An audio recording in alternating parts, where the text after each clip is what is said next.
O te fia e o folofa ma whaatalo whantu e lau mai moanga ma lau whaasau saunga re rei vaenga o lea fiafi i na ua 5 minute wa te ai dei lei tū la e wha le teibi a mantou ni usira dei po au te rodei i le alofa tai tama ma le alofa tau muri muri o le alofa e aputi puti o le alofa e sapa sapai o lo tātou ma te sili le langi ia awasa tātou wheiloa i si utila maulu la a o le lei o tātou to e wheiloa i mga whetau o le soifua e peo le tala le whai le teine o le utongi tupa i teo le teine o le ala taua. Ia awa sa tātou pānoa ese. Ia o le o tātou militino mo tātou fusi e peo le tala i whau o malo. Ia awa fo i le rei fiafi le alofa ma le ngare rei o le tātou ma taisili le langi. O te fia wha talofa o folofa ma o whaatuli mandu i le no whoanga masani o le tātou purkalame. Wa umisia sia uno foa. Ai mai se fo o le tātou ofisa au tū.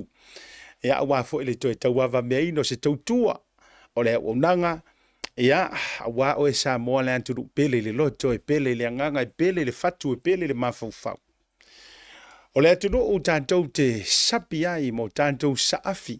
O fea lava le mata whanua, o fea le si o whanua, o fea le atunu, o fea foi, ia le tūlangi tātou te whaau bea, ma o tātou sa ili manuia ai, ma tautua ai, ma uru whao ai, a wā le tautuino, a inga, o onu e ka le sia, be se foi o whainga malo.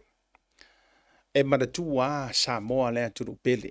Melea, ia, swafa manu malo Yesu Keriso le Mesia, o lo tātou li i lo tātou whaola, o te fia whaatalofa, ma o whaafeiloai. I o pa ia mau sā ma whainga, ia, o sā moa ia o le atunu tofi, e le o se atunu utaliola, o sā moa o le i au talanga tā. Pe au ia i se whaamatalanga a siata, pe le o ia i sa u whaamatalanga, e le ai a se poto o se vave. Nā te toe tau au whangaina sā moa au wā wata oto a o se alo. Pa ia mai le vavau e o le wha vavau e mai le ngā taanga e o ai le mutaanga. Io, e wha vavau lava a mene. E le ia seisi na te toe wha ngota sā ngole pe pulu mafuina sā moa o le aturu tofi. Ia au au fia e toe fo i mai le tātou ofisa au tū mai le pisi ma le kele o le no fuanga me sa o fea lua lua isoloa. O le nei lau o toe fo i mai. Ia se i te tau ma whaile tātou purukalame ua vāse u ngāso. Ia ua tau misia fo i to tele nisi ua whapeantu lava ia ngā ka whao ai sauia. Ua lava ia inale nanta whao ai sauia. So le ua matua le ma whai ono tautu ua mai ha u se i whaisi ngā ka ia ka mai relax. Ui o lea. Fia le roto malenganga toi fo i mai le tātou ofisa au tū e manu kau i au te rone. Yes, I am back. O lea ua o toi fo i mai, o lea ua o toi sa whai atu, ia i le tātou lau ma le tātou no foa, ia wā le tau awa meaina ma le tau mawhainga o le nei por kalame. Longo pui ali ia i le pa ia ma le mamalu o Samoa. Whatalo whai Samoa o lo i au te ronei si o mātou watunu, o lo mātou no nofo, ma o mātou militino i le aso ma mulu au foe, tātou wheiloai, fia i le angare leo le tua, ua matua toe maalili arakama malanga. Ua matua i o ta maalili lava i le malulu. Pe ua tau masani lo tatino i le mawhana ma le vevela o Amerika. Iyo, a lela waka koe foi mai. E peika ika waka koe kau, peifa toa utoe sau mai Samoa i le nei e turu, uyo lea. Ia whai lava si maa lulu o mātou ni usila lei, ua toe fo i lava le tama fo i lele o le pūlo uka aia o le parangeke malafilafi i lalo le parangeke. O le si vaenga no uloanga, matua sioki a ia ule, i le whai ngā malanga le no ualoi nei, matua sioti ale moe. Ai, ele ona, ele o se le fia moe, po le tuaina moe. Ua matua te ia fo i le tino i e swingo le tau. Ai a fua mai fo i outou. Na ole lua vai aso la o whainga malanga. Ai whaasi keke o Amerika sa o wafea. Yes. Ole mea maka uki halenga. Na ole lua vai aso. Ai whaasi keke ngā whi erika mano. Ka ilo fo i malanga Biden ma malanga Trump. Pe tutusa ma whainga malanga ka mahanoanga malanga tuai. Ui olea. Ia e le whaititia le nganga whaafitei tele. Se taimi o le porokalame. Ona o wafea lea o Samoa i Amerika. Ia le anga e whainga tā lau tali whaaloalo. Io e o lau titi whaitama. Ia ma lau sasangi whaamanuao. Oka o kai. O i wa moni ai le upu e masani a i whailaunga o le tusipa ia. Io e le kenge fo i le leo ai. O e se kapo Elisabeka. Wa le tele fo i o tangata i tala noa i lea. Whamai, ua i titi mea na o whaalongo i ai. I mea wa over ai i ai. Yes. O i e makua kaungu o ia le tala lea. Ioi. Na tele na avele o a Solomona, a ave atu tala o le o a Solomona i le kupu ko mai ka i lea. Iyo e waku waka ngaka maka waku fo mai o Solomonga o le matua a e o le mauka o le kupu o Solomonga a e o i Amerika a e o i a e o i fea e sele iyo peita ina ua o tu lau ele ma o to ai tau nuu ile antu nuu e ui e le iso polia le tele ma le ano a i o le to tele ia ai walava ngai sikeke i e fa na tautino mai ai atea oka e se alofa tu lai, oka e se le leo tangata, a o le sini o mea uma, o le sona na usau mau, e ma tautia le fia o tangata i le tautua ma le au nanga le tauta iai, ma le Blue TV. Whaafte telea, ia, na o se vaenga amata. Ai, whamalo le ono sai malo le tau watai. Iyo. Na ia foi nei malanga pupu ia. Ia awalanga e wokai loa ngi pe anga whapenga umira o malanga sole. E au nga fiua di ile Blue TV e whakaria kua. Iyo, e au nga fiua ua e fiua Blue TV mara manto ai ngai unga ke ua ave whaatanga taua ue le to tele. O e a lolo faile rei por kalame. E a me se fo yo la te tuli mata ia. A dato ia ila fa malo mar fa dalo fa. Yes, ole o to fo mai ole solution mar iva de mato. Ia o te ronde. E fia fea ila fa malo mar fa dalo fa le fu ro ku sila mai ngai ngisi fo yo o ata ma me na tutupu. Iyo a o ia ila u malanga fa pe o malanga le li fa ola. Iyo le malanga fa tupu le li fa ola. I betere ema. Ia ona inisila nei o vainga e ole a le ta ua tua o la vatua fa solo atone tato watai o atano utapu eina ai mole toi o lo fa anga le to tere now ele o ata uma io walanga a ku uma ia ka uma longo winga e uma le yar ka ku por kala mele nei ia ai o Samoa ia tato i Amerika na wo to si la fia pe ala ku lungo lo waka pe le ala ku lungo lo waka au tele a fia mai ia e umal vai asonge o wa ia ku ka ko waka ni sina manto wa e kalesia to foi to tato wa tale fam ia se manto wa no wa ia foi le kalesia sistek asofitu tuto tasi sunga fa fenga nga pasta le lua ia ma le fritua me se fo sunga le o ia talo wina de Corey ma le fritua tu mema ma le to tele lava o nisio le ekalesia sa ma wana ia vanoa o se tangata e tali fa alo o la wa ia ila uia loku ai o le fifianga ia te a maua mai loa le vanoa le ala pene to sisila mai ai sa loku e marka malo e na yuta si e kalesia to tele fo ia na faile combine ia onisi na fa fe ngana a ko sila la usa fa mai o matua i ono fa fe au marka malo a te tele i sunga i fa fe ngana pasta to i loa ia o pasta toa io tu tonga manaia ia ma se fo i sunga i fa fe ngana mai i Amerika Samoa ia mo to falitua me se fo yo ti akono to ina wao ia male lava lava o i fo ila loa ile ia ri e loku kama malanga ri o ke loku ele ia ele o ke le malanga pe yo isi malanga fo ia nga ka ngu ai o ngau le ia fusi wa ma o fu loku no walu ma avela o pelu io e moli mau wa o le loku longa lua ile no lo tua ia le si uma foi o ia i te set sa o lo tu foi ile ecclesia Assemblies of God in i Oregon I lo ua so sa mua. Ia ona inisi na wanta fo I tu ina tuilunga. Ia fa solo tuane tatu watai.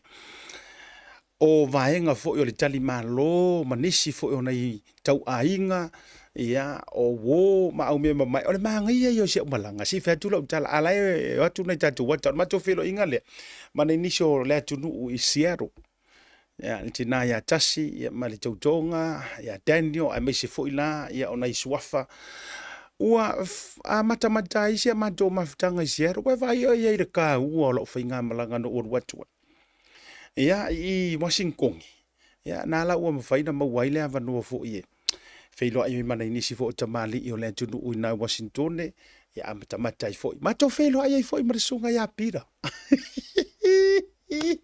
e lo ala kana samo o ha o se le kala ngo fa lo fa pe o ma dius ko ingo pe kilo ai mo ke ila vai la via file le manto a wo yo vai ku ele ya li e pe fa fo winga le a u le leyor ka mano ya be se vor sunga ya se yuli Jesse Sapolu se yule le mali to ia male no yo nisi sa manto feilo I lea a fiafi pe fo ila le tama I la le fo isa vea matau sala o sa mo I tau sanga wa tuana ia tu kasi iwa falu fa sa vea ia le tama ia ana Bentley ia wa suia nei fai u ia Frederick ave ma miss sa mo ele tasi iwa falu fa ia au to mo wala no e feilo ia America ka fiola mai se fo ila tina ia Patsy ma ia ma le telo nisi sa manto feilo ai o nisi o fans al tanto porkalame.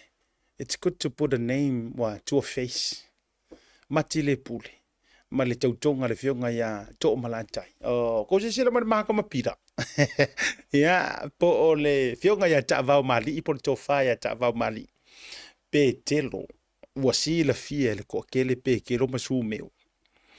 Ngo fesili la ia pira al pole fatalo fo ile to fine ia Belinda Iyo, ya, ole o mai ka ia ke le nga fai kala lusi mai lungor ka ko por kalami. Ale la wota la tu ta feilo ia. E la le mali ia nga fai la musu ya peke lu se fa kula kala le. Ale fa solo ta tu wata. O fa ku ya pira tu lo so fa ta va mali.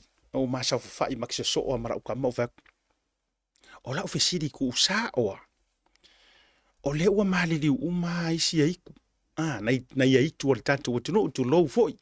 Ia ua mali watu nei tama fo ia fale ula ia o mali waku nge emia mali waku ia pili oi tole le ia mali ere o fatulo o le ala u secret le mele le ua o isi ai o le ngi lava ai fa so isa ala ua iku no fonga ele ai mai le kala la kama ia ke ala ko inga ia tava mari awe ke ka ya wale la ka wala ka la ngai fai mai e te lo ese ngola wai ku mai si ai ku ye wo ko ya fa mai la ngola wai ku a ke le ngo pa u ke kan ko ka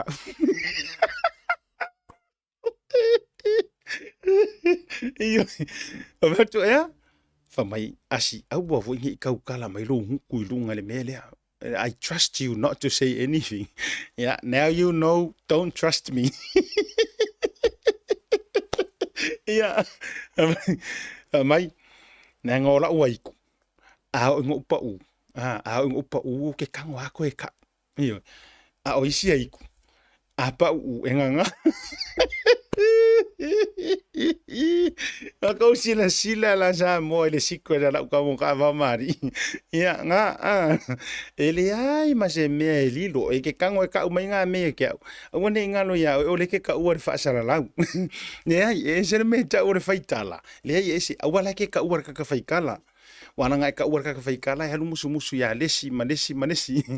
Ai awange nga no ya o le ke ka u ka fa sala la. O te le lava la fo ilele o ke le lava so nga vili ai maka uai nga mea o ke le lava fai nga mea pa wana me o te faia na o walu sa o lungo tatu prokalame ma fa la wi lo le la langa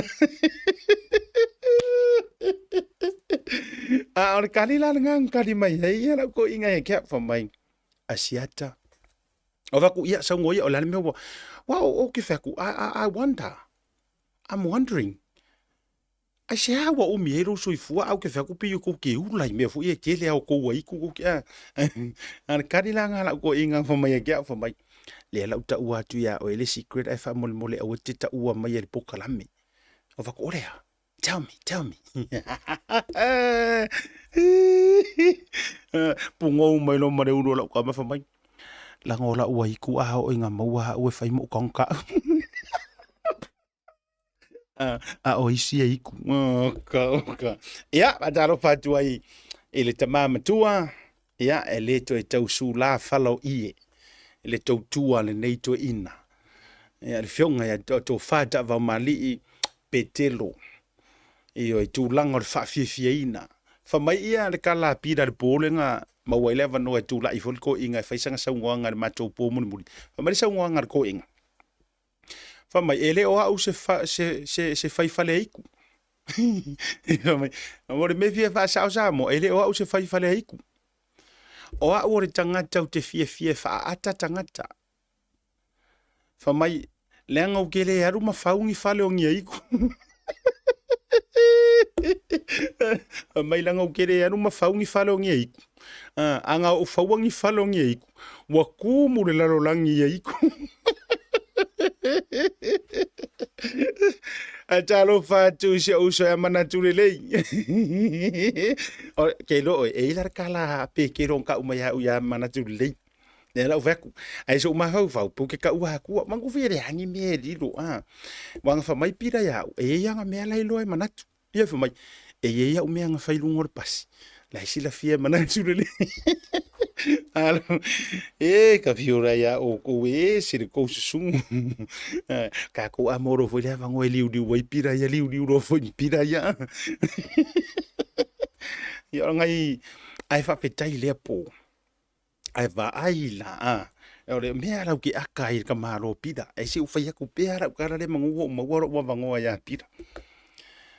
Asa o fai mar ko inga i ma au ka fama e mori mau a se Julian Mali e to chesi sa podu e mori mau sa podu la kala le fek ma sa fa fai wa umaloa au sa ma a maka ngo ma so o mapira ai nga fio ku lo pe nga su ku lo se Julian Mali to o fango foro le ma va ke va ila so se kai mi amo ke sa fa fai ka nga milia ku li o pida tu lo ta va mali fa nga pida e lo o mai ko kele ka ngā mili a kuri, mai oia, aia, iwa i rofo i la ngukur ka ma o mea mai whairangi ka ngā kai maari, mai oi,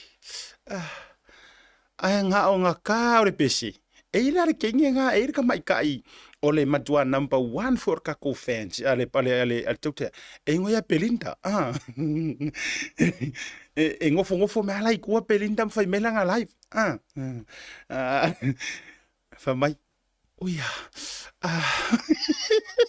ai pi fa maka i vier ko inga au ka o mo wa o e ua masa po e ua ko te si e se uri va vai e oi vai mai ai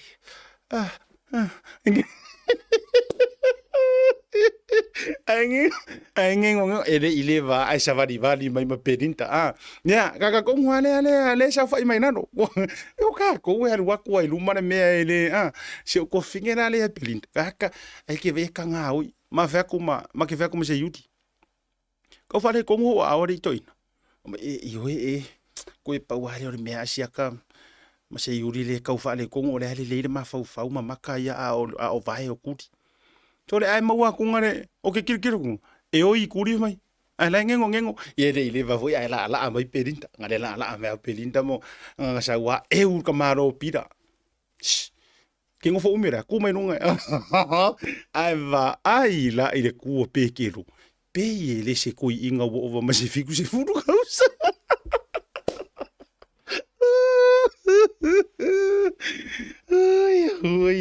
oh my good boy.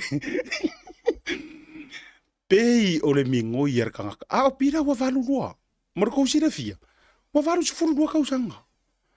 O le mingo i lenga mingo i ai. Ele o i loa e longa whare kua. Ne an, no ne kua.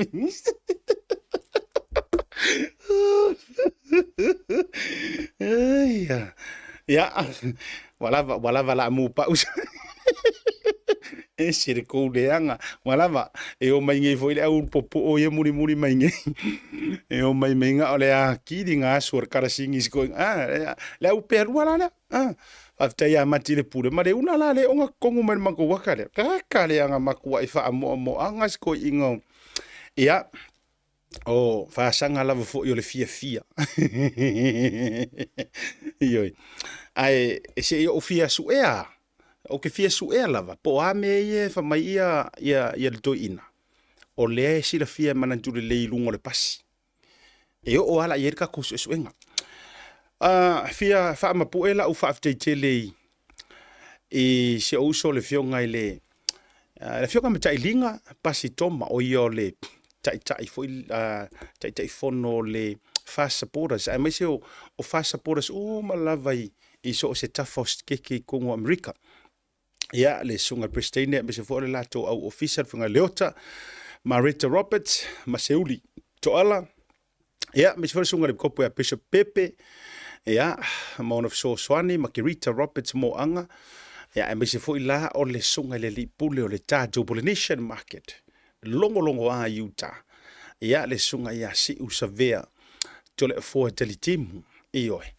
ia talo fa joy le vanga le via fite lo le matua to for vanga le la usia munga vaku matua to for le fa after ya do le to tele o tato maftanga Utah Portland Oregon sunga fa fenga inga ya Pastor Ben mal fletua ia le ia me se fo io le committee fa foi alle Portland Oregon's sisinga fu po le culture day il tama itai fo mai ia Dr. Jacinta Ngaleai ia ma le tau committee Thomasina ma le tele o tau mai se foi o tamali e le tau lo wino tau suafa mo moli atu le fa malo ma le fa afti tele me o mana o tau faia ai mai se le mamalu lo tele o le atunu u Portland ia i Oregon fa afte tele me uma fa afte lu to ngale le be sole tato sisinga fu maka ukia to a tele fo yo le turn up to te sira fi auto e ye ni sina fai malanga tu ta I fa ta I lima I tula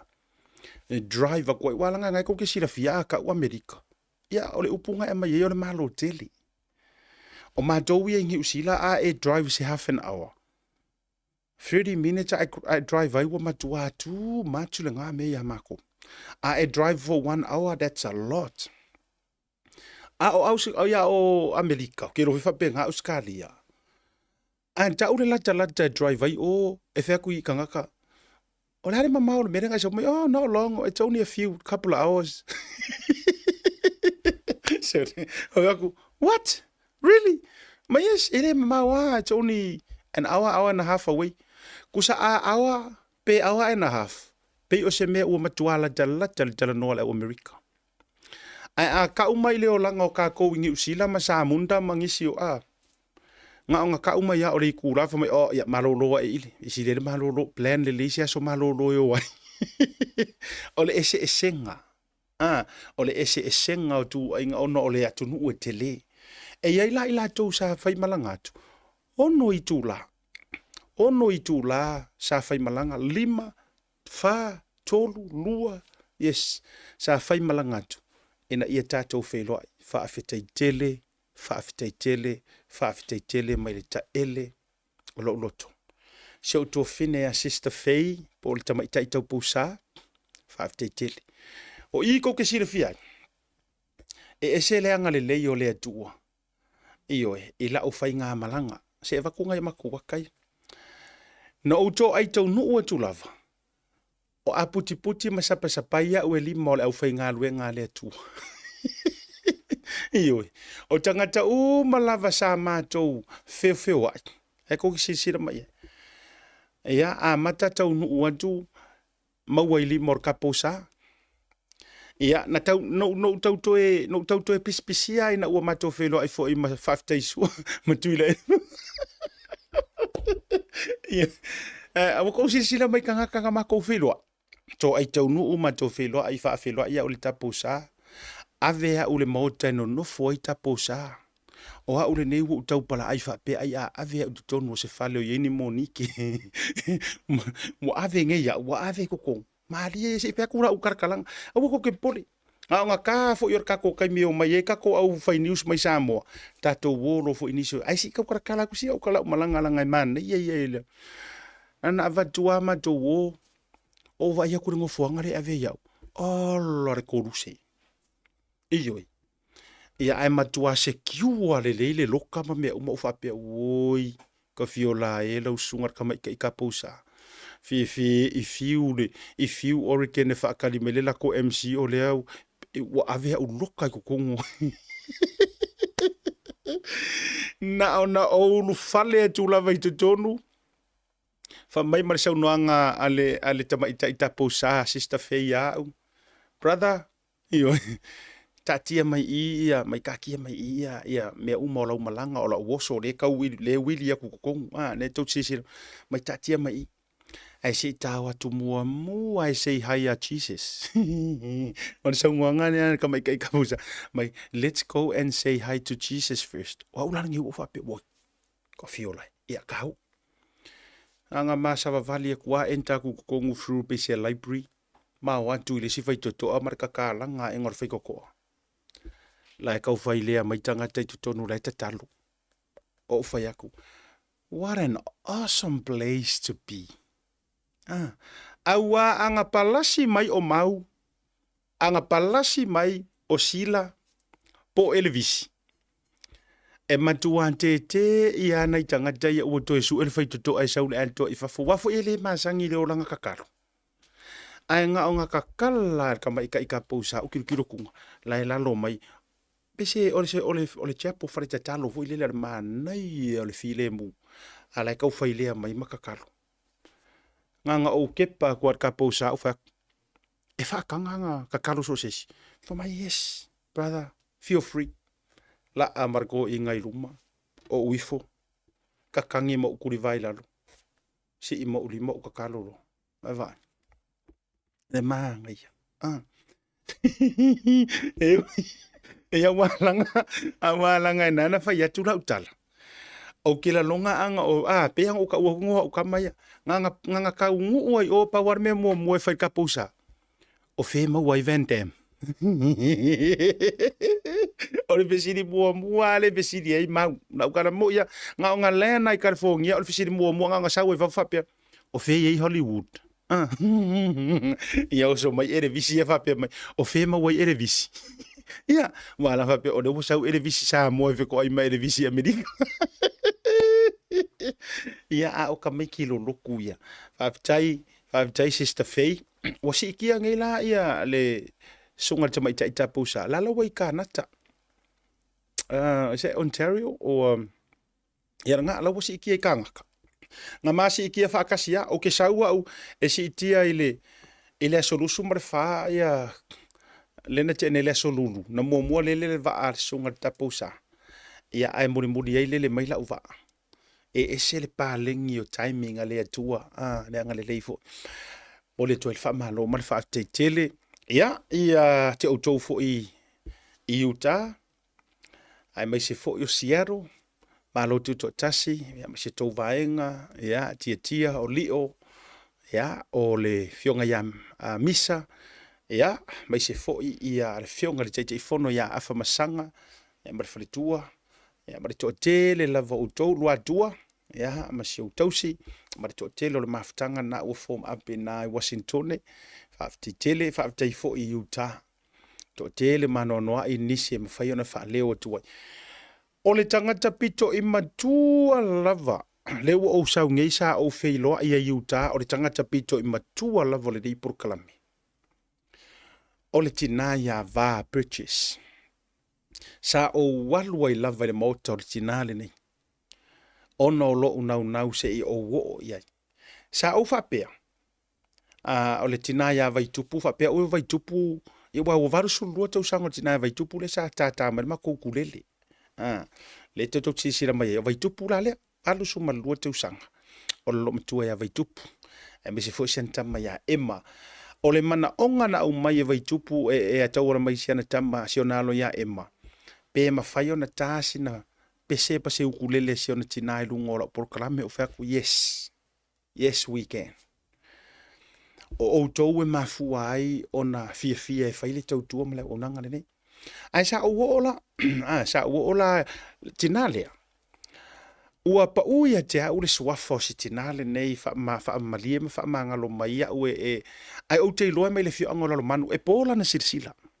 Afkaya ya Jake le mainga nungo le atalea. E po le silsila e tau waso si tina. A fa peo mai mo mai se si mai ata tou I Utah. Fa mole mta ilinga.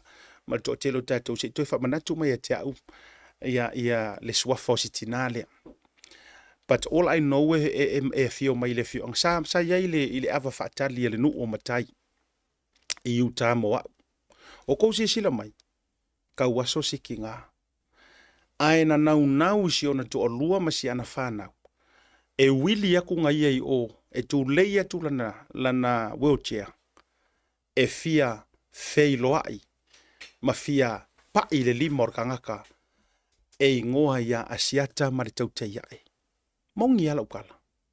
Yes. Tausi sila mai lai. Sinatala. Thank you very, very much. Ia tatou lunga le porokalame. Le tina ia Sinatala a whapeo e whafofonga mai I lo leo. Ia Sinatala silinga, wau te iloanga e makua leo ia le tatou porokalame I lumo le TV. Alofa te lea tua siata mo oe le tina me sio wali. Whaaftai le tua ona oe whaaftai whaamanuianga na e tō pule. Ia, mai se fo le hanwanoa sa tatou whailo ai. O leo wongofo fale sa kuia ma ai lo loto. Ia tau tu alalo ma le tau wha malo si au. Mo moli atu ai lau wha malo ma lau whaaftai. Aol tina pito ima tuala lela aka kome ia kuai. Leo tau sisila mai ai. Va ai purchase. Iwa se furu ma le lua tau sanga. O le tina. Ai ese le malo sison. Sa vatul whanonga wale pa au atu ele mo se avanoa. E mawhai ona mafuta le po le fia. Ai sa amai e masona whanonga. Pe mawhai lava. Ona maua se taimi. E au te sau wai se I. O atu ma mafuta atu. Sa o whai atu ia matailinga a me se whorsunga le pikopo ia Bishop Filo malfretua. Wha mole tatou woe aveia. Au ke fia o iai. Angora ka ua lea. E se mera kala koe fuoka ka whawhawa vale solo mo ka lui singo fuanga. Ai ua maua lea vanoa. E alu ai se ia au mai wha manu ianga nei tangata. O le kala lo makua nge ia kia. To lou le tina ia va. Ai meiso siana whanau teine e ia lesi mato wata to atele siana tamale nae. Wha mai le tala le tina. Se ilo ngai umalau porkalame asiata I le tā o le tasi. Mana tua mai. O le kā o le whai ni usila. O le kā ringa o le se furui I Utah. A o le kā ngā o le iwai I Seattle California. E umal porkalame le fitu I nei a mātou ni usila. Nea, na yo nalo ia. E umal porkalame I le fiku. Ai kusa o le kā ringa o le kasi I Utah. O tau sila mai le taimi e mai moa mai ei tangata nei. Ai le vai. Fa mereka la ale alo o vale ai o fupingi ki mai o ta faile tale to sisi la mai fa mai asiaka. E mau ke fiu e kau mo faile lo makua se I longa la vai mai ala por kalame. O isi kaimi e umar por kalame ko e fa longo mai o ko ki o ko e amaka pe ko e alu foi mese por kalame. E no fo lava. E fa tali le tautua male o nanga le tauta ia. Fa fkai kele. Lala na no sau. E momoli alo I atu la ufaaftai. Pafkai kele lava. E le o nisi atu langa e faavai ele loto faaftai.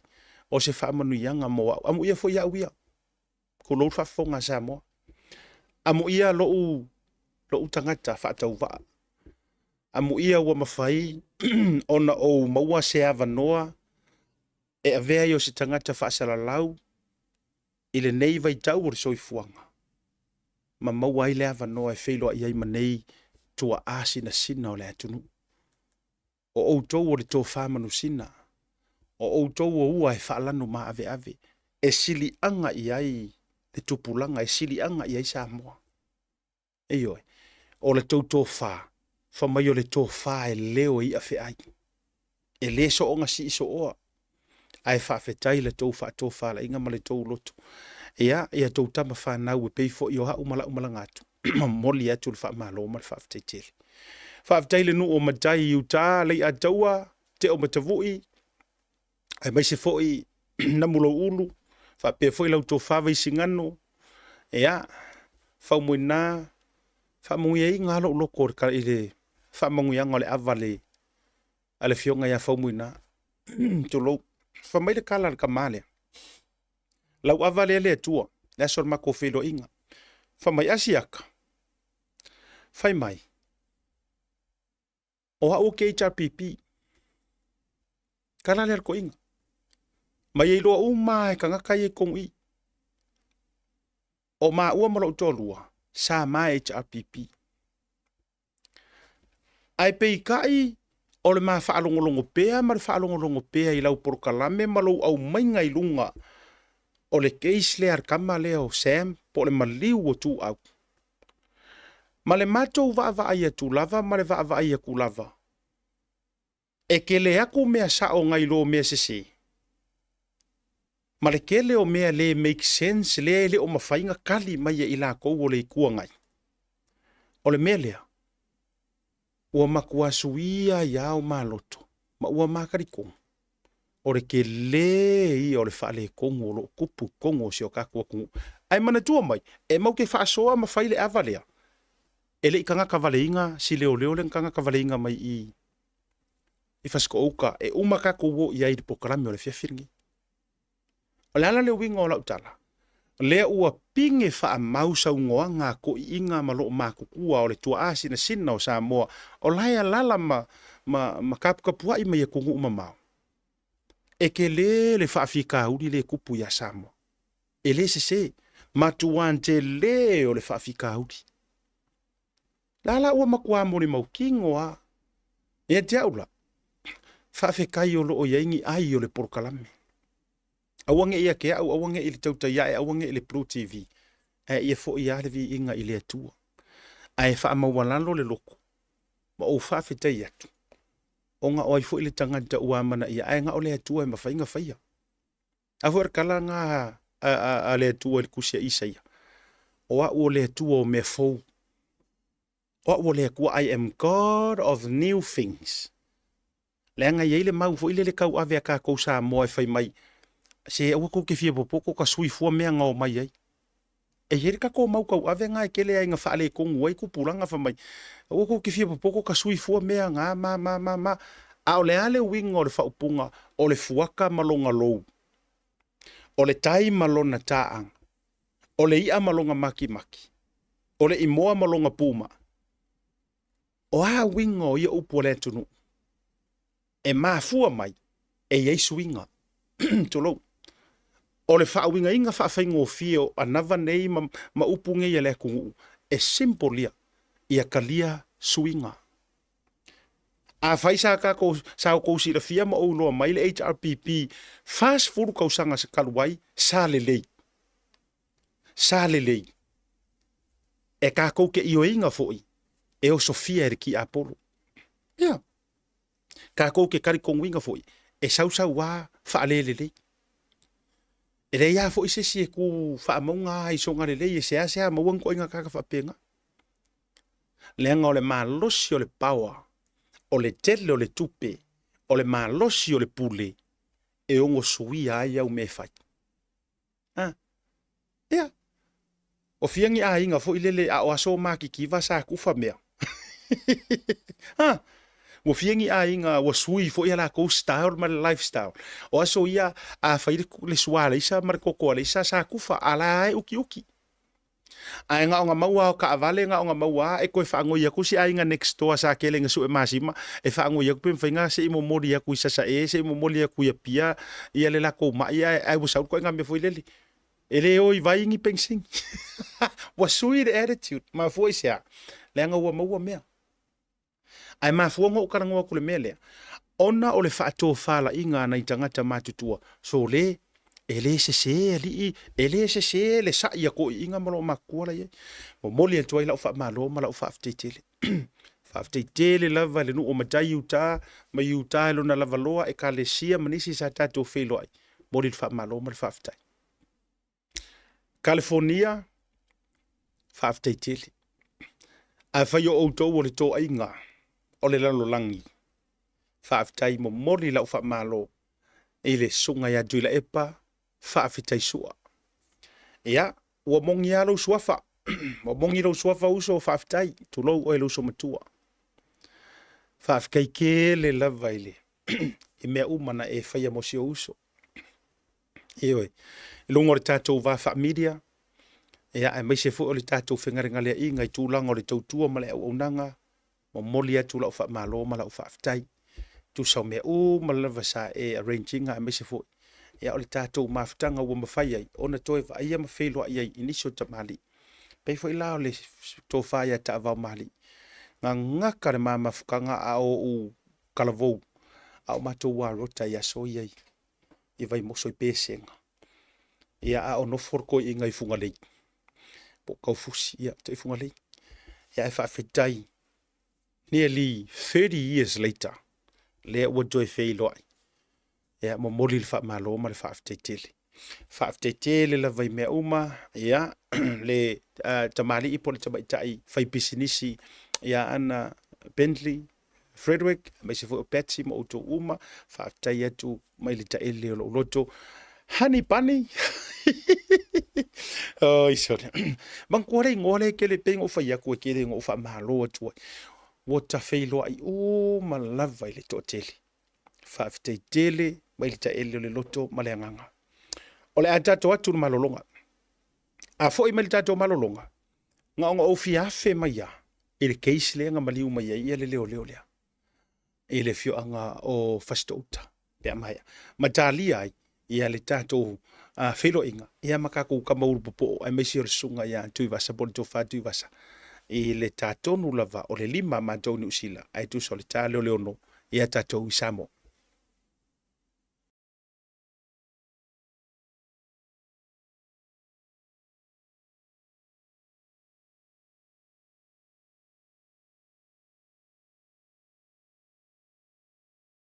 At Essence, why we Spirit Craftsmanship. Built tough to withstand our unique climate, our roofing is designed to last for generations, providing unmatched protection and style. Whether it's for your home, business, or community project, trust SMI for quality and durability. Our Colorbond iron roofing is not only strong and reliable, but also adds a touch of elegance to any structure. Engineered for performance, our roofing stands strong against the elements, ensuring your peace of mind. SMI Hardware, where strength meets style. Proudly Pacific, proudly local. Visit us today to find out more and see why Colorbond Iron Roofing is the perfect choice for your next project.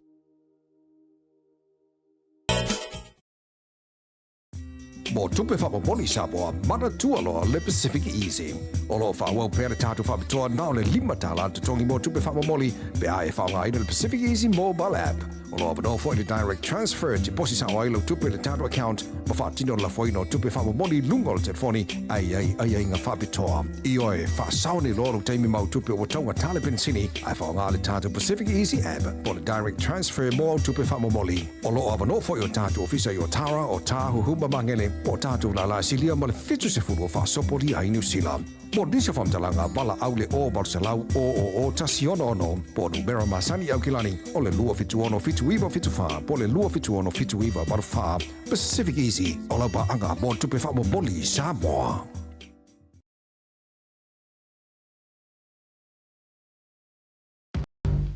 The Color Shop in Matavele can brighten up every aspect of your life, from interior to exterior. You can change the look of any project you have, from auto to home, around the yard, and everywhere else. Bring color to life with our selection of the best paint. Come check us out, because we're more than just paint. We got bush knives and a whole lot more. We're the folks that will help you kick that drab right out. So come into the Color Shop in Matavele. Call us on 25577 or 21527. Drop an email to cs.creston@gmail.com. Jaibe lo wati leo tues furu minuto na jale li tu lai lima li jaibe manjo ni usile dei jale lima ya on join mai leo le auso fo i masadia ili tato wa tauta ya around the world ya male fionga ya lupe matasila va ya me se foi o le sunga i le urupo o matua o vare pisi ma le fealu wa i le mere ye Samoa wa le maua le fan le sunga ya korokota ya mau hunt ya me se foi o le tato ta matua ya tu vasa Elvis Molly pe atali tula lima fatalo fadu se uso ya John Maysaki io filo ai foi uso ya John Maysaki one of the oldest and biggest fans al tato por Colombia fo ya matama ya ile amatanga inisi fo fa lau momo finally I get to meet the guy kasi nge Europe au le DJ Johnny Maysaki. Yeah, mole tu fo lo faanga John Maysaki ile au all the Maysaki families here in New Zealand. Yeah, male tato male lalolangi ajoa fa talo fa joa. Ole si tato fa silanga le se ia fa va ve julava ia on tato wolo le vai ngau te fa so ia o tali ele uso. Ole fa fifia ka tele le le Mount Fowl Band. Ile aso to na i vai aso nei aso se fulu au kuso ile fale fa fifia le tu salapa i mangele.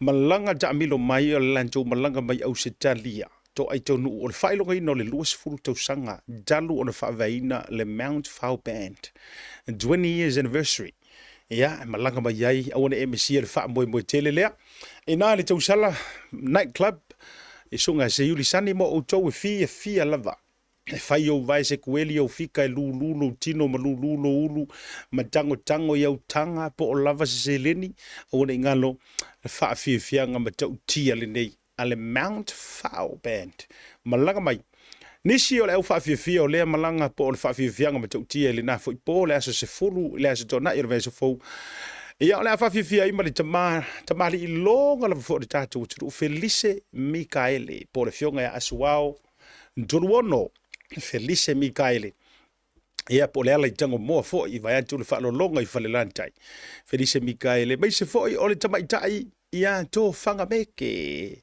ai le ke ai lasis ia fa be foi la DJ Magic ia for fongo le po ia none other than le sunga ia le adoa Xavier L Harrington Levea io le MC le to ino i tulanga fo io o MC ga por fonga ino fa moi fa penei ia feature fo le Mount Malaka Band fionga ia por tofa ia fiu tala le paunga ia male la tofo au fa fia o de emisia o le tu va ia tu a va ve piki so ticket na o le luas fulu tala pe va ve alu mai so ticket ai atuai no winga e luas suli madala do sales ole mata upu lea na la wolunga ma o lo pisa o ai le taimile nei o le tangata valeina ai o le sunga i le leo satini ia Beniamina le la tosi sila mai o na o se tala wa lau vivilu ai ma ua fate ia ai Samoa ai mai se o Samoa i tonu i fafo ele maliu fafu se i ma le tangata valeina e le o se mea te tau na tupu fa malulu ai feoi ma pa ia ai inga le fritua ai mai se o le no foalo pele ma mamae ia o le sunga le li satini ia Beniamina ai whatever na reach out atu tangata ma information so le tala le nei ai ona o le za o i America e le i longa le se tūlanga o se whainga o se tātou porukala me mai sa o nau so o sau lava le tātou studio e le lei e iei umaka ko masingi uma e mawhai ei ona whawhaingo fiel whainga o le tātou porukala me na o sue le kala i kua paka kua o le mata upule nei o le te leo tala ese sa maua fo isa so ta inga tu nei nisi fo i le fioanga tu lo le fioanga fasta uta ia ma le tala fo i le tūlanga ua tūla i mai i le maliu fasia ka kua veia whapenga iyo maliu fasia i le ala tūlanga o le whainga o lo le tiuti ia le nei ta maa po le malu o le malo le satini ua e longa lana tautua. O fesili a ilo o mafaufau e amaka ai le whaasoa i le maka upu ngei. O le fesili ngō merkasi ilo o mafaufau. Sa au matamata fo i nisi o whaatalanoanga. Anisi o alata whaasalalau. Le sa au mai e fo i sa ungangar komisinga. O le fesili ngō merkasi ilo o mafaufau. Ai se a ua ofu whaasavili ai leo ia ko korunga o. Ai se a. O le si fesili lo mafaufau. Pe ia ona fesili ele to tele. O lea e follow up. Le kangaka lea nga fasi o kuro ka kualu ngana tu sa tu lo wa sa mo o ute mai le ngana. Ai malie mai o le afai ma fa fai ngofi e ku le nganga. Tanto woi upu o aso fai so. E fai ngofi e ka ku fasoa. O le si fesili lo mafaufau. O lea e au mai ia kakare o po kakipo aile. O lea e au mai. Ona sa ia tangata valeina se kangaka ile aso mua antu witu iso le aso sa. Ai sa vali mawhakawhaka. Kulo. Sa vali a mawhakawhaka. Mua. Ele o uniform. Ele o whaia se uniform e whai ngō fie ai. O nga identify mai er kangaka lea. Kako whai ngō ingo or kangaka lea ngar kangaka le wanted. Ele o whaia se ko nginga, e whai ngō fie ai, ngai loa kingo mai, o leo. Lea ngai eile whakala sa maua mai lau su e ngā tunga i tono le fio anga o whasto uta. Na eile tala lea no maua mai nei ai lea wa ulia na lela. E loa le lei ai pōkaki. Pengi a minga. Ele lei le masanginga pōkaki ma pengi a minga. Ole kala lea ngā o maua mai e to alua au sos. Tangata fo ie so upu fa tua ina mai le fio anga. Ai mai se fo e matanga ruenga o leo. O lea lai lau ke confirminga. They know each other. E sira fia e po kaki po kangaka lea ua modia. E ngaki sira fia le sunga e pinga minga. Now, there's no surprise in that. O e mangua me fo kako a e sila no fo ali ma fasto uta. Se e uso ai so kurkurua.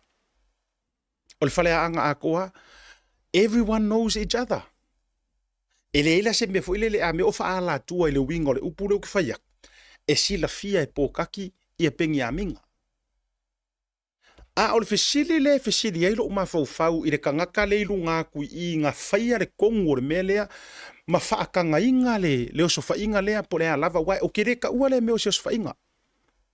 O lai sia solo le to tele fa mai pe e se anga o inga ko koru lo sfainga ele se sfainga le anga a ka ko ka u lo sfainga e fa u penga ko se sila mai ka o le sa moia de la ko ko runga o ko se sila mai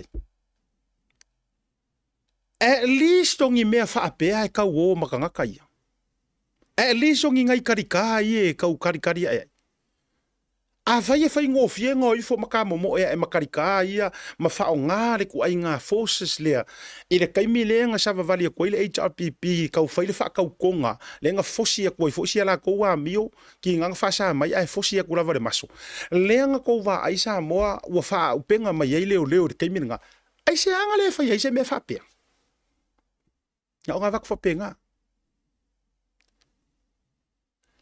o lea la e maa ua mai o lea nga o leo nge e ko kulou e a fia ai mare sakingi wa umare soifua. O leo e ami mai kanga kale le nga o kieres kanga kale so nga momu aku the day before. O lea la e mangingo le leima malama le top cop whoever that was calling the shot. Nga ke awea le leimo nga malama o re kangaka leo ia ile awari ia ngai leo ia. He is armed and danger. Yes. He is armed and danger. Makwa dangerous algaka. Ai o inga o kulou. Ai o inga o ngei leo ko okolu ma ofu whaasavili ma fata. Ona o lai whaapea e sipela mai e re kula fongo. Ioi. Olai makua dangerous, olai fa mai, olai sa pela mai er kula fongo. Ele a vea fua ma aminga. Really? Ole a e anu la kau mawhai e ke kau whai kau o mai le kusi. What it says in the book. A e ke le maa ngafa le lei i le ola ma le soi fuor kangaka.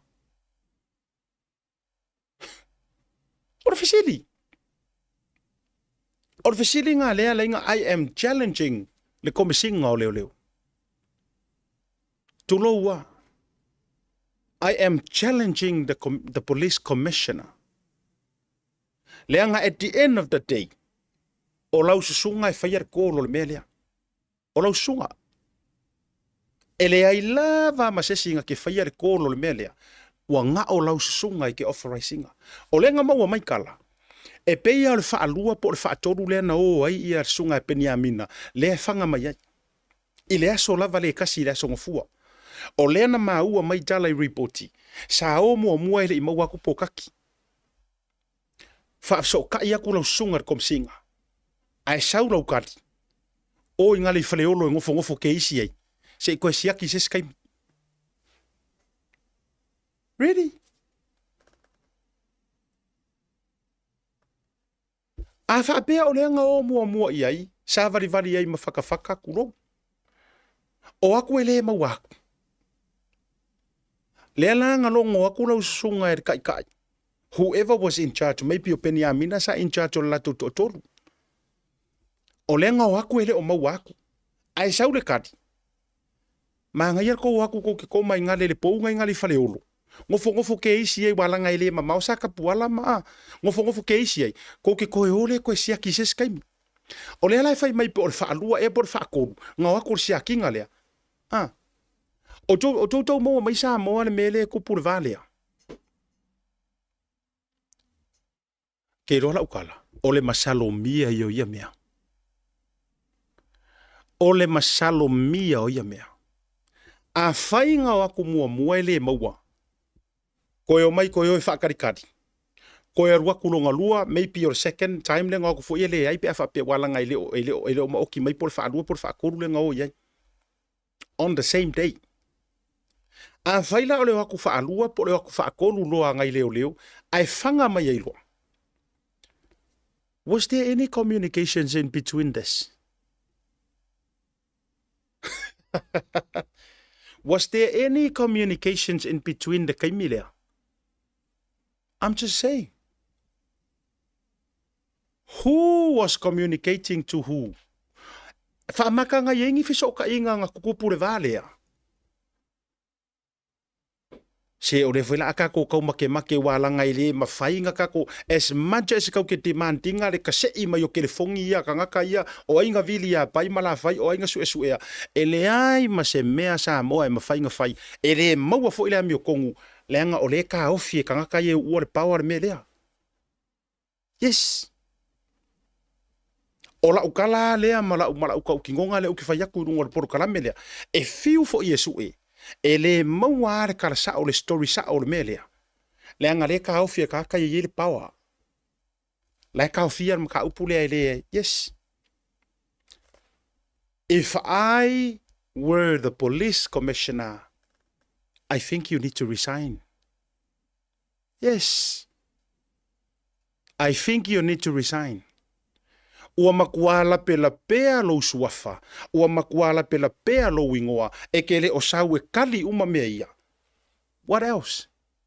O le halisi mea kaunga e whaia. Kaunga e step aside. Kaunga e wha mawai. Se i whaingi suasu enga whapiko mea ia pe moi. Yes. O le mea mongi a ngā mana mea kaukingo. Au eke re fia mai a kia ulau sungar komisinga. Au eke, don't take this personal. No, I've got nothing personal against lau sunga. Nothing. A o le whainga o lo kiuke, le makua whesilingia. Ua ke le ako mea la pea aira makanga ruenga, under your watch, then things ngai lo mea le lei. Yes. Ua makua ke lea kua mea lea e onga ma afia ai. Ngai lo mea e kakau onga iai. Let me say this.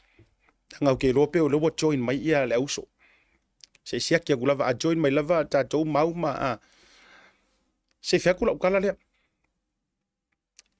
A o le upu lea leu ke whai aku mai le anganga mongi a ma le loko alofa ma le anganga mama. Se I longa e whaamalolo le ku mau komsinga ma le sui komsinga. Whako a kau kakala re ko ake leo I e manga o le ami o kongu. Lau a fionga ka mai kai pālemia, lau a fionga I le mingi ska o leo.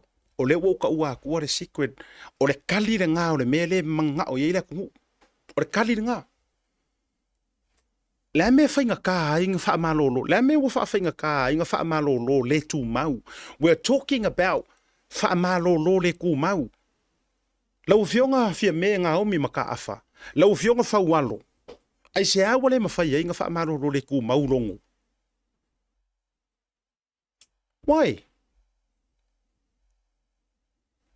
O leo wa mangingo are sa uanga ka mai ka ipālemia e ku I leo. Ala lea ua kele hako mea whaale kongu ngai lo mea lele.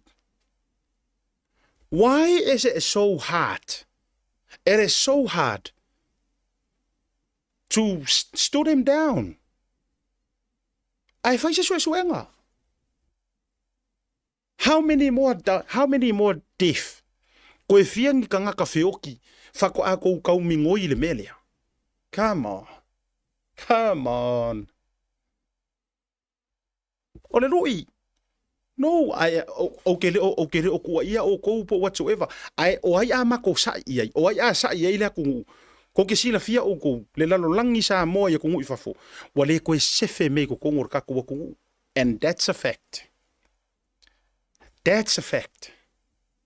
O ai le sile la auki. O ai le sile o leo. Ke loro e la usu e ngango usu e deep le maka upu lea. O le songa ya pengi a minga. O le isi leo su e lea. Ngake I o inga. O Samuelu. Sam lea le loka whaasol kura whongur keminge. O Samuelu. Sa avea ma informa leo. Yes. Lai loe lai sila fia kom singal me lea. La fo e sila fia e iai le sisi ngia. Soon lea o le au ukarangoa ku iai. Sometimes o vasorgi. La kou ke I o e inga o malava o Samuelu. O le lako kama I ko kongo le operations a leo. E la vea I marsunga ya penia mina. Nga ke si la fia ma I o e le mea lea. He knows so much. And all of a sudden, kupu o le mea lea. Ai saure ko mesinga fai maile ngei ku ai ngā kala. E ao ngā fo I mea ku kupu. E ao ngā le mea ua kupu I ha pengi a minga. E ko, really? O anga ko ai ngā kala le a feifeia. O anga ko ai ngā kala le ka wafa penga. Kurou. A ki ngā masai le akungu. Le anga e kele ila lo ngā. Wa fiu e luu iaku lau sunga e ke sau nungol prokalame ngea kau ka iai. E ke sau seifa iaku nge fesili lau sunga. E ke musu, e ke whailonga kangaka, e ke whailonga media. A wa media ngai ke aru e ke fia ke karkalango iai. Turou, e lea fea e sau, ke lepa pole foi pele fia maingisi media ia kia. Ai leanga o leu ke whaiaku. E kasi ala uwawa ai lau sunga komisinga. E ke HRPP. That's my opinion. E ke HRPP, e yer kangakanga e controllinga oe. That's what I think. That's my opinion. Because action speak louder than words. Ai se haikere sa wai ngā oro fia ke karakala ngole observer. Ia wa tainted foi la observer ia. Very tainted or observer wo fasala lau lako twist malako for mai e yese e wi hare o ka ua mai lo ngoa. Oro ke lo I know exactly who are you referring to. Ai ko ke ka ngofi make it sounds like ua kuria. Hello, I'm sitting right here. Don't be jealous. Don't be jealous. Ale o fai akusa.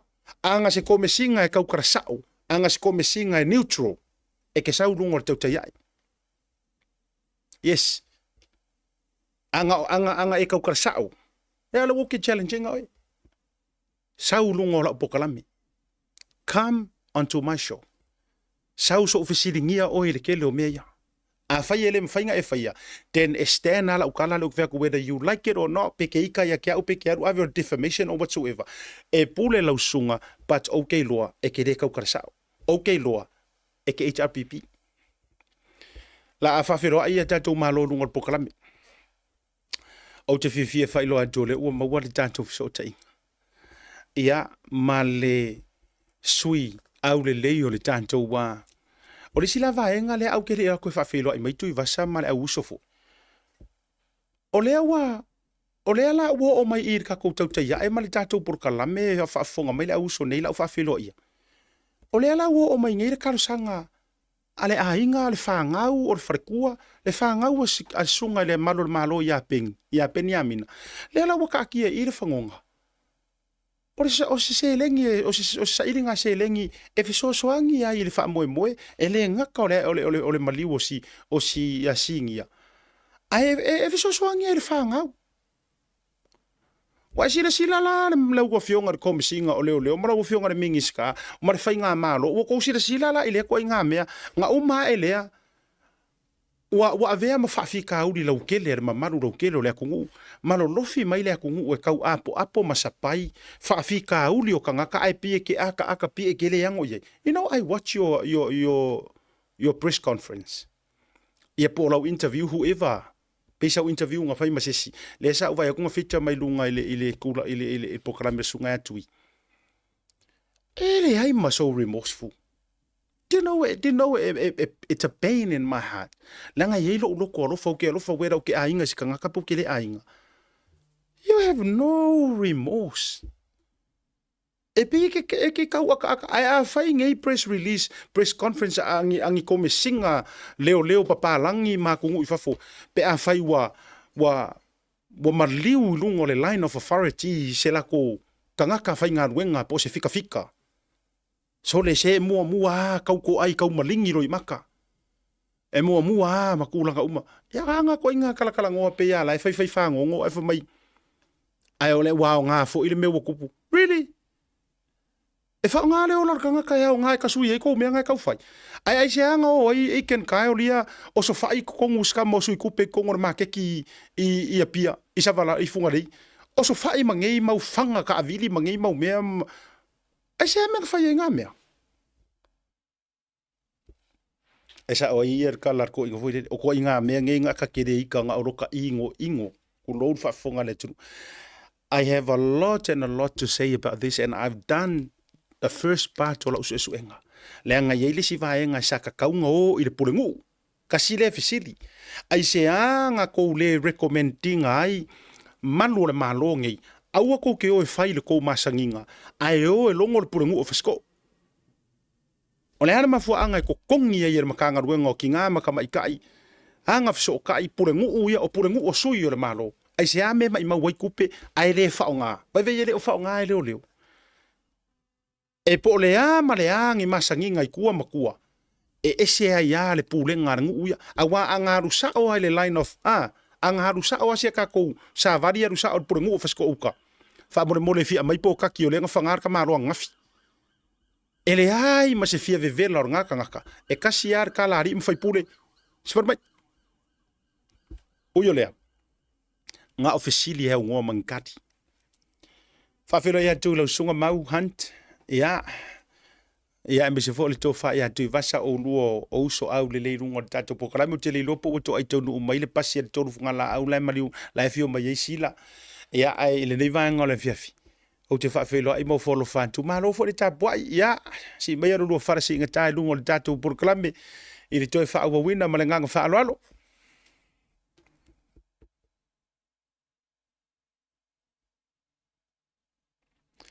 ia pori lau sunga fwet whakongo ka kupu kalami. Ia malolo la kor kaiba la kolea foi whai ngā malanga maro la wa fionga ar sui preskengi an malo Amerika. Ia me sido lewa kau mai whango foi re. Lau whakau kainga ia o le foi e maua mako musongei le manguia mare. Bring my glasses. Mai le atua lo ka komakai. Ia, mo pisa kere o rua ia ari o leo paruka kupu kalami. Ia, whapero aia kwai lau. Tō whaasiata nei teimi le vahenga le fiafi. Kai o leo koe moa ka ko whelo inga. Whapea mākou ia wa e arua koe o I tāma e whainga luenga e lunga la isama. ia whawhikai o ngā ua ka ngumai whainga malanga ia. Ma pawan mea ngō ka mga o kuia ngia ka kanga ais, ngia ka kanga masima. Ei. Ia. Ma pawan mea mga o kuia kanga masima, aringi ai ngai awa wai whai au kuka. Ia o ke loge ke o vau paunga pe on mea ngang koe po ka ofisi le ye kewa. O va fo paunga kanga masima ele a mengi mea ngā mea ngō wea kunga mua. Ia. Ba kai la mo mi kia fu ma tu ia ulo nga moli fo si va nga moa ia. Ese kai mi ia ngala fo mai la ia le ai. Ma lo lava mo ka ko fe lo ai foi le lo fa mana le tu ngi vai ngal fiaf. Ya, ma lo se fo bru tu vasa. La fase europea, fa talo fa tu lo fionga sila. Ya, me se foi ia o le uso au le ia mau. Ya, talo fa jata. La to fa le vai malai. Ya. Ma lo lava malanga mangui ai ya o le uso. Te wa se ringo lava lo fonga le fiafi. Ya wa si foi sulo tino wo vai at. Ya le wo toi a toa ia le. Tato pe fare ne fiafi tu lo le fa fonga le tu no le fa pengo fie. Te wo malama i ngalu le tu no wa si ata tato te fiu lava ta fiu. O lea ua umana fai le palota, ua i o ina e whao ngā pea le ngoa le vape toi pupu. Oi. Pena le mea le nā si ata ia fina ngano malie ma whaa malie i lo fina ngano si ata. Langa o le tama na atoa ia te ia pule ono i sala fai. Ia pā ia te oi ainga i tumua. Ia, anai ne foi tu po le tama, ia pa ia sa mo le oi ma upu ia te oi sa pai te ele mo fa na ono toi tape ia le ngo tele fa fia nga mai sila ele ma malu tato me pe ale fa ngale ngo pupu le fa ta no fa toi tato sa se fa le ne via mai se ia le talenga tu vasa ma no la vai a le uso ia le ngata ile le uso ia mal ai wa mori mau mai le mato fa fa le tuile wo fai nei le wo form apa tu nei le mo tonga le si pati po ta o le ai o nganga le la wa form apa tu i le mo tonga le tato pati po le la pa ta no fa to ile tu no ma se no talenga se to ne vi Ya, ma lo fa tai ai le I sau no mai ma fatu lima sunga ya mau o le pe u te fate ia la pe foringa mai ne toi to wa au to fa si to fa nga pa lo ta fa fo se ia no ma le lo ele lo el tato no foa wala ngai pa wale va nga le sa I lo ele no foa wa fa atu wa ave se fa mo mo ia ia upu ia ma fa mo nga fono ale pe foringa mai no au mai lo tua fa si to fa nga pa lo ta la I te o le la te fia ya e fa mai mai belo fa ta lo fa mau fa ta lo fa tu pe mo ile fa mtalanga yo ya seta ya e mo bona fa filo ni pa ngala fiafi le wa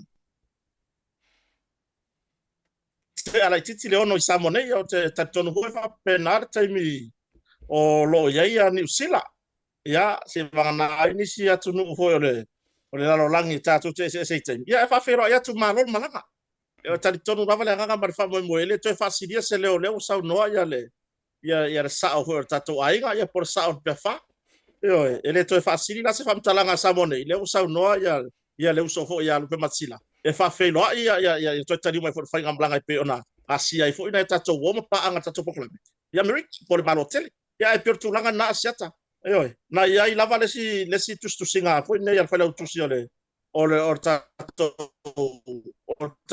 maftanga va pe mai for your eyes only you po e no ma fai ona fina ngalo mai e tato ainga a meole a fa se upuia ma le la o ta ma wai no fa ma e pena tu langa le a sa ta morsi la fia foi le e fa ma no foi I la sunga foi le e ta yo tato vai ia por fonga tato proclame ia ona le o ta ma lava upu nei ona fina ngalo lavo e mai se lava nei fa ferri wai pe ia le upu nei na bata mai lava nei fa ferri le fa tu la le upu nei ia e wo pe o se upu foi le wo pe o se me masangi foi le o loka kamia kwa ila piko taulaga so I fo manuela sunga le suyo le pefa ya le ala ka ke alwa ya ka minga I boka alwa ya le pefa tamina samone pala ka falola set ya le faina o te lo ala le la wala to e fato nuina le tato wa felo tusi e pa mo le lava siata ai le se lo ala kalenga foi kutai foi mo le Pamaenga whawhiroinga tatou. Ia sa ro mai tu vasa. Le a sia o mga kuwai le kawa wakua. O le wafoi o ngā whongo sia maka komiki ngei. Ia. Ia wa mai foi o la ko fingalo. Ia le la ko whakari sei. Poko mai de kako a uso foi. Ia whai lo kula ia o le wa whakakia ia wharupenga o kako. O ngā waingi si o ke i wharupenga ia. Ia le la wa la whai lo pe wharupenga foi o kangu mai o kako tim. Ia e whiri ia i foi se ko whafoi a wapea.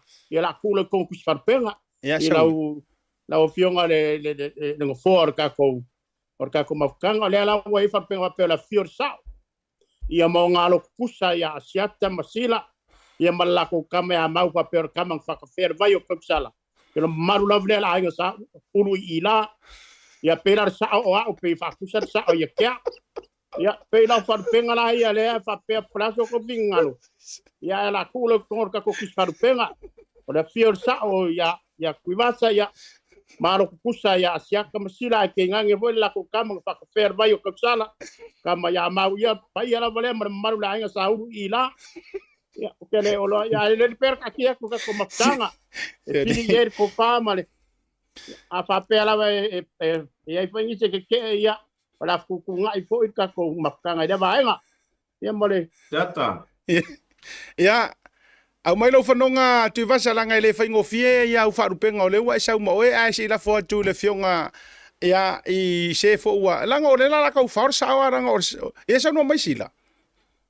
Ia lei au whanga sulu pe tato whatalo whanevia filanga a umi tato whatalo wa sala nga umi langa wa levan tato warawan ua matua levan na fia wa aile tato maftanga ya oilusu ia o se me fia pi ma fa popo le mana ia tele fa rupenga ia ufalangi me talenga tu vasa malo lava tu vasa langa tamalo o ya na ole o apena moe mana tu e mana tu na tu imele le ai nga singa fa popo ai fa rupenga le awange ingalo le puku ma le bala lu aku ia imane nga kong tato fa pena manu ia tato ve sen le ai sei tu pe ya mau me siri le fa tai lo fa ma winner finangalo ole fiong I le aro kukusa walanga ole wa kuka wa fa aro kukusa ole menga le o pe ke ai ole sa ole fa rupenga fa mai ole fio o a ur sao wa vai a fio a ur sao fa ia mau na so finangalo ia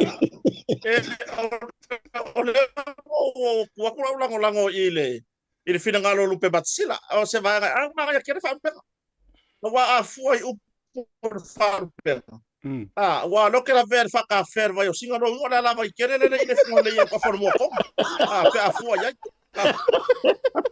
ia ai gataida e pe ona mari ile le sa una galupe batsila le puku le yer ka ko office au por ka far kuingi malanga mai foi asa sima ina sa mo tu ibasa o le wer ka ko office mai ngel moto ade la mana ya lupe batsila tu ya ma va na o le puku hoida ya de ka ko vai u marka ulanga le puku office ese marka ulanga I company ya manga ya ku e maranga yo le vala lua wala vai le I mare puku far ke kele yo o puku ngel ka ulanga ya e pe o le ku o nga ko ka ko official moto ngai I sa mo nei mara nga fa lo ole upu leo te tau mana o tau fa sa o I fa rupenga lenga ole na tau fa alangia tu I vasa o le tama matua Ioi, o le tama matua. Ai pe o lene sa wa ia si lai le upu le o le sa o le ainga sa popo o.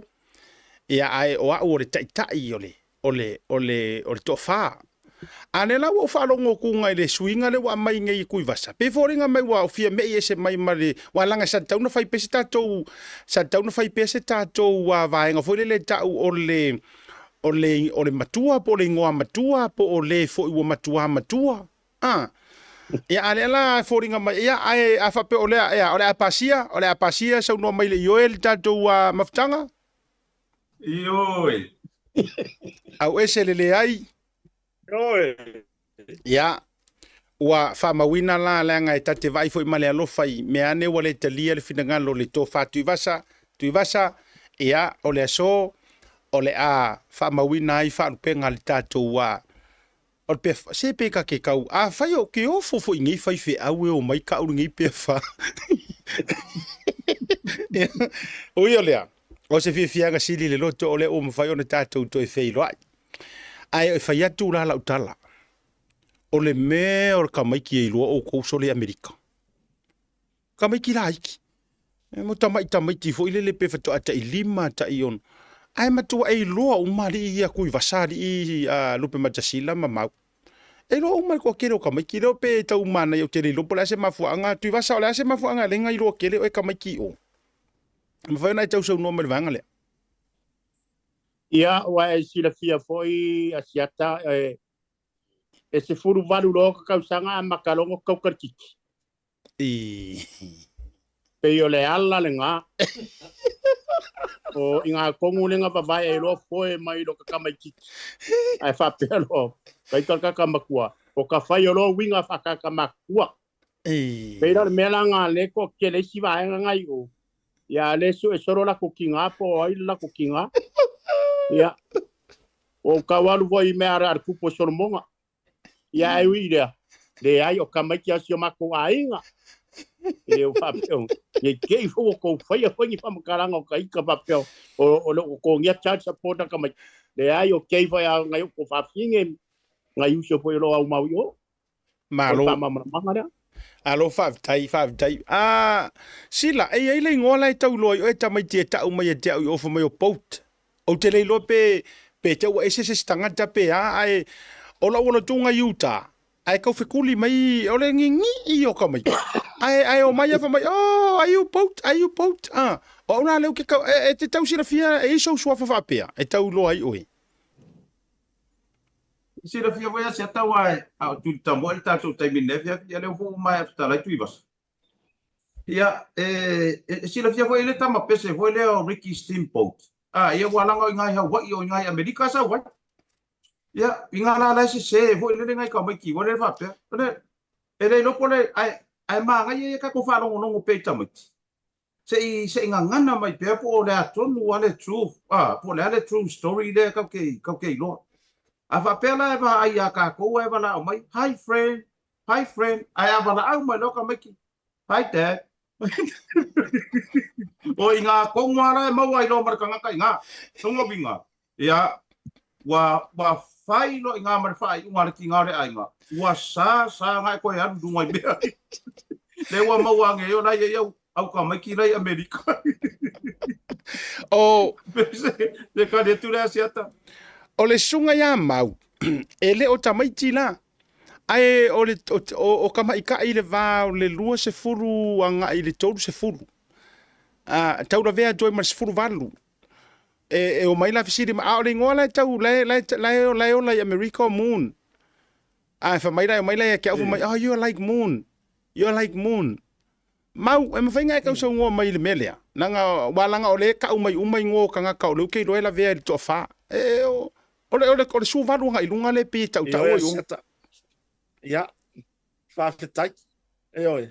Ele ia se tu langa e fia na nase vaenga o no le whau haru ngor tato programe tato te whaasoa i le vaenga ne. Ai o le mea moni lava asiat. O le programe lava nei o tauta ia e nā lai o nai loa umamai o i Amerika ia lo une foi tagata. Mai whakoawa ai foi leo le lalo langi i kua inga susuru le susuru o koe le mune ngai samo. Pela kulanga nga e whamari e foi lau malanga. Ai o ifo ma fesiri ya mun. Ia o kulanga vai mai e susulua. E susulua. Ya le lau fa popo ma le sa o ainga sa mun. Ya rupe masila. Ia mali lia o le waki susulua ko le mei sa mongi. Ai fa fetai o na foi o bose ava no sa. Fa foi na felo ia to foi masi nisio. O fa na ila tunu malanga tu ya. Ia malo lava le malanga malo foi le o sosi ainga le lei. Si, tadi pule neva ngana fiaf mana falo. Vai la tatou iai sila ma tui vasa. Nga sa fa ia ko rua au kafa le wa le ele o kali vesidi. Ele o kali vesidi po le me vesidi. Ale wa se ale me o so ia nga kali ma ia uyo le. Ele a faina le. Ole atatou. Ole atatou wa tu nai issue mo se tatou fa so ai. I tātou teimi ia, ma tātou walua I lava le nei vaenga. O le no mai tau atu. O le sa o tau au tau, me se lava lau sunga mau te leilo e le whionga sila pesa moso na teimi. Ia I le whare wha masino le tai ona le la. i le tūlanga le mata upu fo i le la walunga fo i si vaenga to alima fo i le tausa ili lava le tūlanga o le amio tonu a me se fo le mōlia ino i la tau e au fia i Samuelu o le afionga le faipule ea o tama ita i alise e ngata fo i lea ia o le sunga i le li i sa avea ma leo leo sue i ali o whaatau marama o le ase update e ma whai ona tau fufonga ina le rita i mila usunga mau.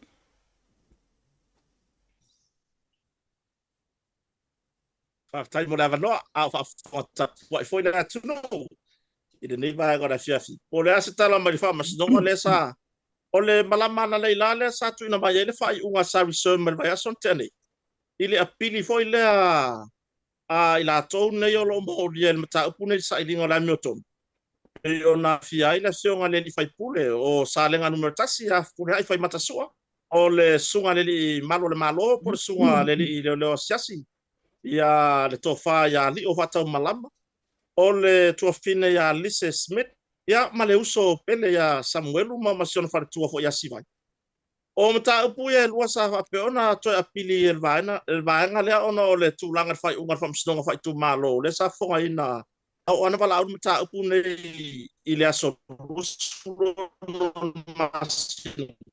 fo o vaenga la ia sa to apili ele vaenga le a sa ilinga mioton sa apili le fa se yo le o le fionga tamita I famsino ya kalasa sa anga atoa mai le afo ina le tau ave ina le ilo longa ta puni ma le si tulanga le apili se ito ilo tulanga le aso le wa to fa famsino ona ele ava no ai le ngata lo ia mai fafu a o lo ia I samoni seta ma fa fonga le tunu a masena uso tato bafu ele ngata o lo ia mai fafu a o lo ia fo I samoni a o le lava o na mana o pesa fina ngalo tamita I famsino ya kalasa e ilo mata upule masina fo I la solution ai fa fetaila le wa mai tali el famsino apili o le ato e tu umai e faise e fa tu langa le lisi aso tala fengai uso le wa tali er talo sanga le sa idingo la miotom e to ilo le po le atonu se aso tala fengai molo ia ile ngata lo ia ila tone o lo totongi po keisi o lo malanga mai fa a lo ia o lo ala papa au sa mone e a le tu langa le fa se yo le o tama tai fa masino mai le sa fa ia ile ilo ngon ta puni o le talia fa masino ya pe la tu langa na o le wa talia le tu langa o le to sa ilio se aso tala fe ngai le molo ia ilo la to tai me ava no me le ngata lo ia mai fa o sa mone ya a o le fo wa mai marfai unga o le a sa fa I pea ia le tu la ia le tama tai fa masino ia kalasa sa anga ile ilo ino mata upu ne ya o se ava no le ilo ta tonunga le fa fonga anga fo ela tunu o se ava no le nei tamta I famsino e tu la I mai ilo na tofi famsino ave se ni ona so tanga ho ia ile va mai la tolo a fiam ta upu ne ava mantole e mai al mata upu ne sia ta fa pe le fa maria ina la versa idinga la mio tonu o lo autu ir sa idinga ia o le fo ia le tato famsino a pili fa ona to ave ir mata upu ne mai le o ilo la po a fese tai e lo ai po le asia so le a matalia ia taul mang muta pune mar fala lava set ma lo fa jai longo winga la I se fa fa ngofina o le ua talia le fa masino sili si mativa perese o le ua talia le vaenga fo ile awar ko pela winga le fa ngor keisle o le ua talia le vaenga le walanga le na le fa masino ya kalasa ele se me la ku umia fua matulanga a vau loa pele a vangoa kwa keisi sa Samuelu mai si keisi mai tunu I fafo ele se me la ku umia fua pingi ror keisi a le ana taro sanga ia le vaenga le tu o lo o tete ia po o le vaenga fo ia le ia le to lima le tausu enga fo le Hamilton ia e mo mia le awaya ko le keisi langa o maka upu kele ma maka upu ma ale le so na ele fa pe o nganga vale I tatu lo ia samo ai mo mia le lava tapena le la watalia le fa masino le vaenga le ai o le sila vala le tangia mai o le lava o le afa wa na sa fa ia le fionga tamai tai fa masino ia talasa e na te tau ava meina le keisi le o sa o le ala so ma o le lava seta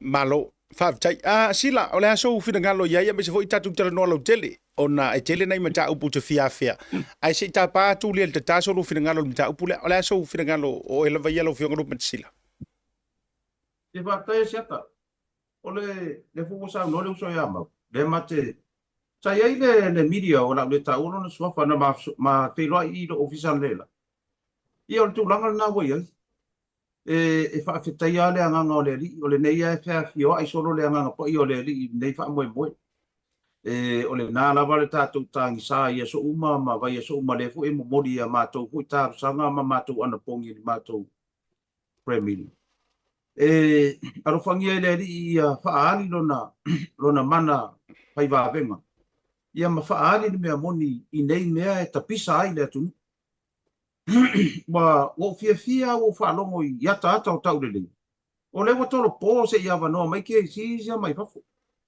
Aula u whanongonongo atu i policy le ia le whamasinonga.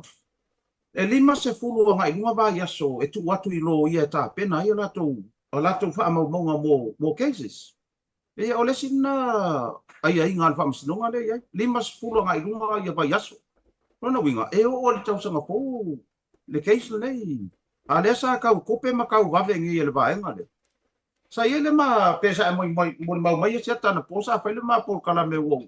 Pa maria ko tatou lau le ne fi pule o tope fa sala mai ya wa e wo faia le tali le fionga te fono le fast wo pule lo lot na fa le ma po kala me na po ma pulot o te iwa fa tang sa mai le uso na fi talo sanga mai pe mo sina va no sa fa ta lo fa lai le tatou va e ngato a mata mal to fa le vai malai ya e tau sa unia tu se mala unga mo le malanga mai tunu e mau fa solo ai leu so ya mau o leu so ya tu ibasa sa wa watu o mal tato vai ngana po o te loa e o leu so le ai ia fa fonga mai leu so pulot ia o lo ta ita na ta inga te tato te ve vesi ai lo tau sa ili la vai le tunu le me mon a o lo le nata tonunga ma fa fetai ai lo roto nai no mau le foi mate nei matupai tera le foi ia lo tele ma le te vai tu fa foi le fai mai la to we vangai fa foi mai si ma lo ta to fa tan malo le mate nei fa tu pai ia alo fangia le so ya mau mal tato maftanga ai ole nana utu wana no ile nei e fia fa fonga seta o lea i la utilitilo ua ata mai ata o tau le leia le case nei. Sa iai ala manatu o le si tūle. E le, o le ala alau le case ma fai no lai sino mauma, le ai. E o tato manatu, e le o le fina ngalo na whamasino. Ia le la fio mai nei ia Simativa Press. Pa mai ia, o lo porka ko mese ia vango mai case. Pero ua aka e lo unoto nei. Ia tato fai ala tala wera tamit, ia ua mai lo marefei. I le tau vave le na tau vave i le mea. Nango, o Simativa Press, o le tangata filifilia mai le langi. I la ule nai loa. O le vavai sawa ta maloa, la na te langona le leilo na loto, musuma. Aua te vavea le mea. Vave mai ana, wa matangi ana, wari ira le vave. Wa kele ima mea, wa ngasuka kanore ka vave o mea. Le ai, a mai le mea e fai marie. Foi le leima. O la tali atu le asiata, whawhetai lo uroto i le tali. Malo. Al whamasino sili, o lola maria le keis, a wana pavea. Ia manuia le pokalame nevea. Malo whawhetai ia. Ai le sau noa ia tui vasa. Ono le wa e sau noa ina le vaenga. Whatalo whaturi sunga le a jaua manufui Nielsen Peterson. Le nāwa i o tōlau whanua le ngata i lea. Ia o sia o tua whine matua le fionga ia tupai. Ia le na maseta le na fo wai to lo fo le mele le ka ko au fa sala la u fa pene ia tatou New Zealand a to isa mo ele ya se la fi io ele ya se la fi e fefo ia le public ma tulanga ono lai mala le tutema ale ese mai ina vai nga fu ile ka ke ia wo vai ku ngo su e mai mau sa mo la wo sa mo a pe o la ka su o la e su po fo e o le si vai ngo te fia la usau noanga ele proclame o tele maua le proclame ma le sunga pro tuana po ai ia te au lau sunga lau fionga lupe matasila momoli ya tula ufa aftai ma lau ufa malo o au malo utali tonunga o me uma ka ko ke faia e loa ile le yo lo loko au me fai O mea uma tātou te whai e whai mai le leo le loto. E leanga loa ma ele lea le loko kangaka. E ngai vai le ye leanga uma nga me whai. O le mesa so o le meo le tangata e leanga le loto. O le ino sia. Ia mare tu ula fo ina. O le ale winga o lau tala. Leanga o se kasi le o se whao ngā kua ngai mingu ke se whai tuela utala. O le uso lea. E le ai ma se mea o te whaale tonu wailo uloto i le uso lea. Le ua ka ua. But somehow, I don't know, po le asa o mea o ngalo ai. Ioi. O te le, au ke lo foi a tonu e o ngai te fesili i ai. Le anga ma te so tai fo i sa matara no fo i male masiona fretua le fionga ia au mua. Ma share ia matou information, you know, 2 years ago sa au mai fo ile tulanga i la Miss Samoa ma to ile tau mafainga fo yo sila stende fo ile he lani ma tulanga fa ala wilo so ia tau la ia ai all of a sudden wo mai kaua le fa sanga kau mai yo le uso ia tau but o te fia o te fa ilo atu ele ai ma se I've got nothing against it le sunga polotu. Ai o te leilo ia i lava o ke leilo po ngia o ka lau fai, po ngia o wha soa. Ia e le fia ai, po le me foi. O se si lae musuia ngai ei kua. Iyo, ai ia ula ia, o se fia ngai lo loto, whaftai. Whaftai e te oe foi il whato whala inga lea ngai, se e le fai mo ka koungei mea. E le fai a mo ka koungei mea. O le tangata ata mai foi ma le tangata poto. A whaafafonga mai le au whaasala lau ia makukua. A fa yakura uru ilea. La wari makukua ia au fasala lau. I don't have to mention your name. Or kangaka poko mar kangaka ka mai. Kango e pio sis kangaka ke kau veinga lau fua. Ioi. Kango e pio le leise si kangaka. Sesi kama fasala lau kala vou po oi lava. E nga ke faa wawinga lau lekasi. Ai aua tau te mau tutu ma kou faa pea o kou wa ua kou wiloa mea uma. Ele aia se si elu maku makua mai ma au kafa kalange. Ele ai leanga ele aia se si kufa maunga. E iaia re kai me fesuia i ngai la au or whakoanga. O le aso sa e o mai le aso e ke si ai. Eoi, langa i whape nā le soi fuanga.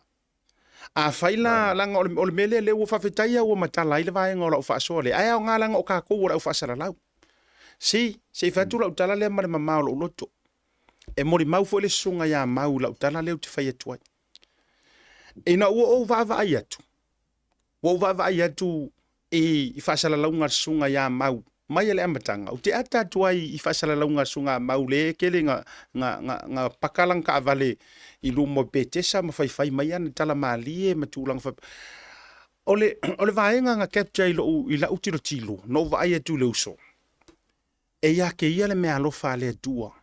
E na te whaafia ina tangata e nga ke ngā lai o ngō o mai se lango ngai lo uloto. I'm gonna reach out to ya mau. Ioi.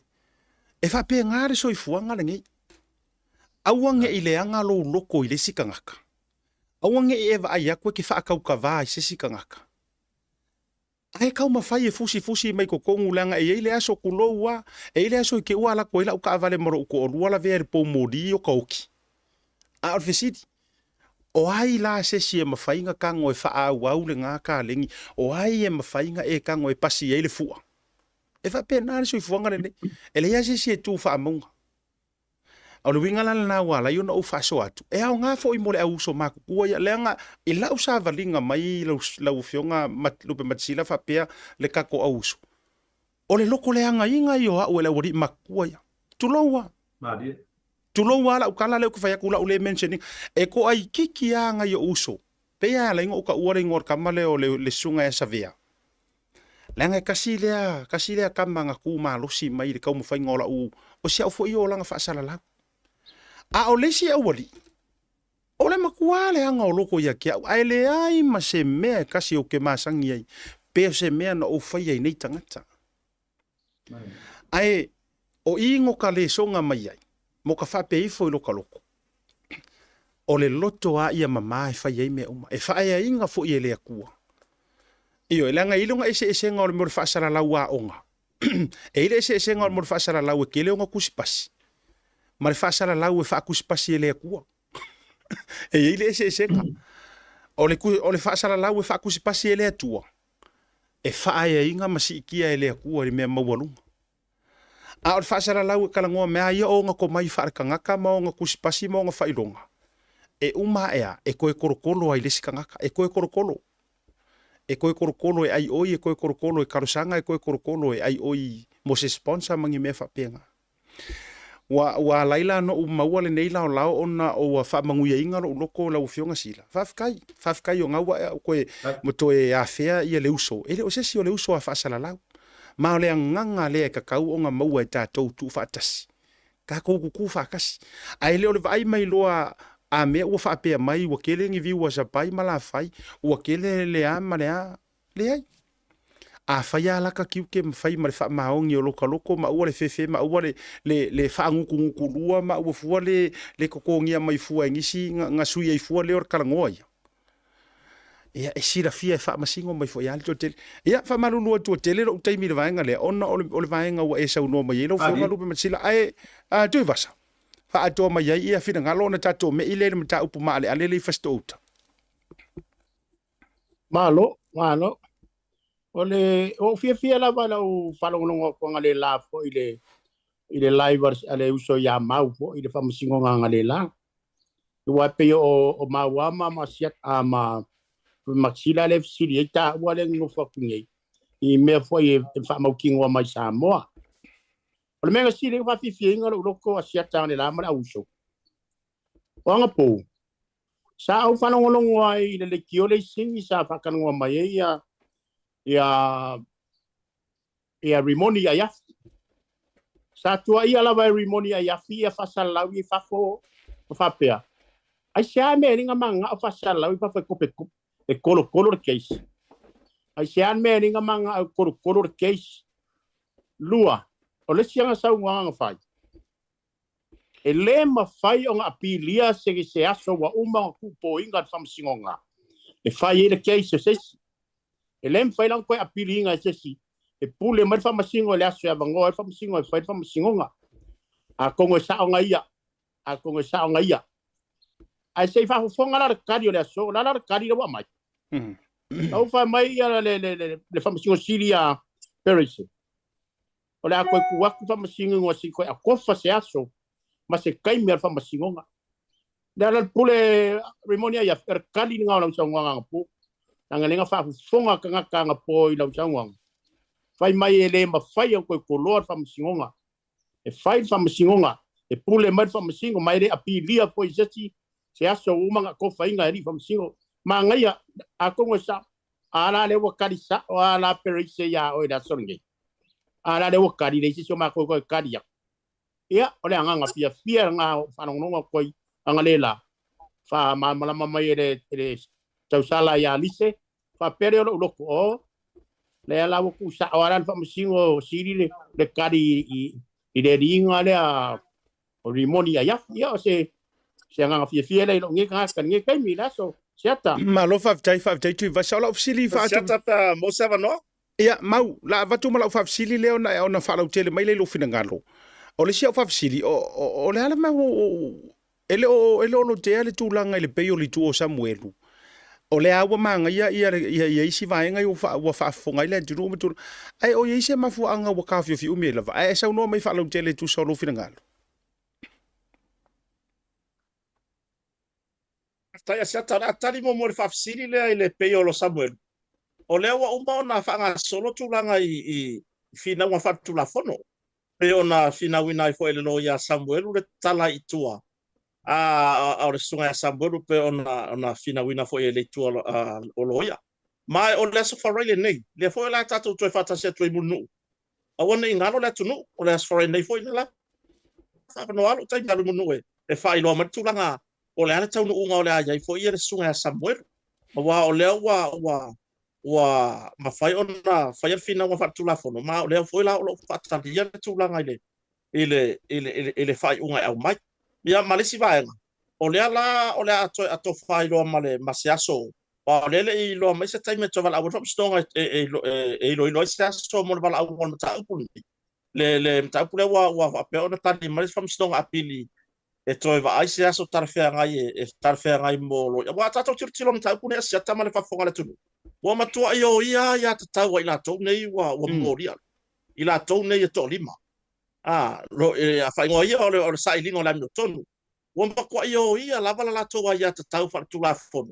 i tu langa ia la to lo me monia sia tara fa pe nei e le talia le e fam sino a pilile e to sa ilio se si taimi po se aso e fa le nga lava ia tu langa ilo ia to tongi ai mai se ia nai ia inicio se le ni le wa to tongi ilo ia mai fafo longo winga ona monia ana fa pe mai fam sino ngai fai pe le solo fu no au kuso por masin po ua fa le nga ina lava tu langa to tongi ngolo ia lo wa manta pena temini ai to sa ili nisi lo ia ya va no tonu ya so na solo fu ia malesi lava nga asiata e pela ona saunoa ya tui vasa le pokalame le pokalame e polo kamaya sen mai na mamalo le tunu voile ya nisio vaenga mata ngofi sen mai vaenga o lo tano ina foi e fai pulo le o mato tu malo fale ata numero to ale me monia ana se mea e moni lona awai de sa ilingo la mioto awai munu pana tua o asiata par fa fonga tunu e lua ai tu awai o se famsno le foi mai tau famsno a inga e le ngata na awai la inga tang awai foi la inga e po ila to foi lo fa au ye tang pe fa sino ye tang ai pe tai talu na mata mai nei famsno asiata e le ai ma sesio la ko nge pisa o mai rungo penka fa ina ma pe foi le ka kala mata pun e le ai lava ma sesio ka ke va ai muru wa nga o la ko lo tapu ai atomo mele wa manui ai le fai ba o sa ilingo la meto le wa mata lava ona e pe ona monier sa no nga rupe matsina le wa makang fa pula mai le ko me mo le wa makang au mai nga fa solo mai yo ono le tapu inga le tunu o se va no le fon ne sia ta mo modele nga fa afta ai ele ata ina i tato wo ma pa anga tato por kalame ma fa sapora ti samone a le to ateleo o le aulango lango lo ta ape so se tu la la tata i lora va ta me live to nei fa sala ngo mu o lo le to telo no fota pua i fa mo mo nei ya pe o sia u fam talanga de ana ma na ya la pa na fa pe o le so fam sno ko lu ri mai kai aska ka pe pa ke kai mai ngure ki ya ma ka ko fe lo ye ai ka ko ka dia mai fam sno yo pe la ona ya le so le o tali le tua i se tasi fo ba ngor tausanga ya pe ona fa ilo atu fo malama le lama le nga fa lo ma lo fa tai tele mo tanto o tonga lea e lau sunga mau ai pe e moni ya ma fa mauni ia o lau o ia le uso lo fai matato sui ia ai mai se fo ila ia le fionga ia vui le telo taimi ia o tato nga luenga so tau au ia fa media ia le fo wai Samoa ia le fionga ia le atau por sunga le atau Nielsen ia ma le fionga ia tupai ia o te lo le antele lau tele ni sio mata upu e oto ina mai o te fia tala noa ia te autou le uso ile mata upu le fale sorry fasto uta ona o lea ua ta oto i nei le tātou ofisa autu. Le whanonga ma le manaonga. Ia o alo ma whanau ma le whaletua ia me se fo i o ainga ma pele o le sunga ia peni amina. E tauala mai se fisosoninga le tātou au onanga. E tā pā ai se lango sua tau fisosoani se leni. Ia e peo na tu ina tu lunga. E tato e to nei tai manga le iai le tūlanga pangatia wa iai ono o le mea wa tūla i mai. O winga la utala o te fia whai atu. Ka kia ia la nisi tū o le ka waso i malota whaanoa noa malota i le tūlanga i le matanga ruenga o le fisili lo mafau o le sa i kukongo le makanga ruenga mau o le fo ia maua fo i le fionga lupe matasila. Ai o la ofisili lo mafau ia te outou i Samoa. Ua fai se saungoanga fo i lele aloa ia le fionga komisinga o leo po le fionga mingiska. E tu sa ai o le whaalawelawe na tūla i mai. Ai se a fo i. Nga o ai whaapeanga i leo ai le longo inga le nguu le pure nguu wa o le whaafita uli mai tutono le nuu lai eri ka ngaka lea. Em faina tau saunoa mai le vaenga le ai se a wo i whaapea e ofu savili le aingi a upenga le aini tūlanga uma whapena. Tai siata yo te ranga la mo se manatu vai na fa sol foi le aus o vai tofu finangalo malava le tunu i tūlanga i se uma finangalo le tunu ai la uia va ai e tu sai foi mafati no male tangata vale ina i ole sunga le malu le malo por sunga le lisatin e fata mala le matanga o le matua i fata mala la vol matanga o le foi mea fa pe mai ele e si tu la fono e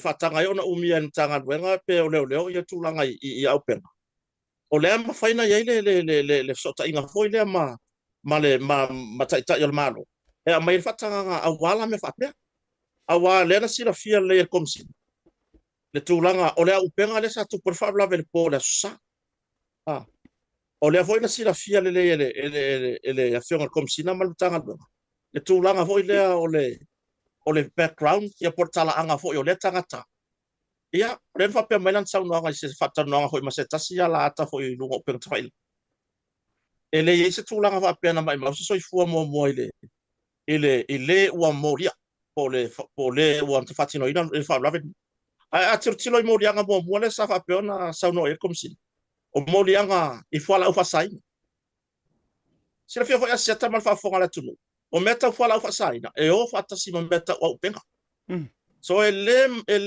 misi lava fuala o fasaina e mo foi ma upenga e pela tūlanga le o tu ai ale fata mala tele mtanga wenga ile tu si ina le ata ole pe ona malanga ai ya maloni na to tolu le nao ma e lo tatonu e o atule ye la tolu to tolu le vanga ilo merka kala yo de kulanga o leo yo mai pe kulanga nga le ave ia lo kai ka ma fa foi le e fai asi fata mala le mtanga mai ele o se tūlanga le foi le mai o le bai o sauno mai o la fionga komsina atu lo wa mtanga luenga le ai pe ele o mai o le mai lana sauno tūlanga o mai pe ona ya nisi o vanga wan mela an fa pe sauno al media pe vala o dia foi le media o au ese bo farfasala o le telefone na oficina ma le telefone nga ma anga le tunu ai pe ta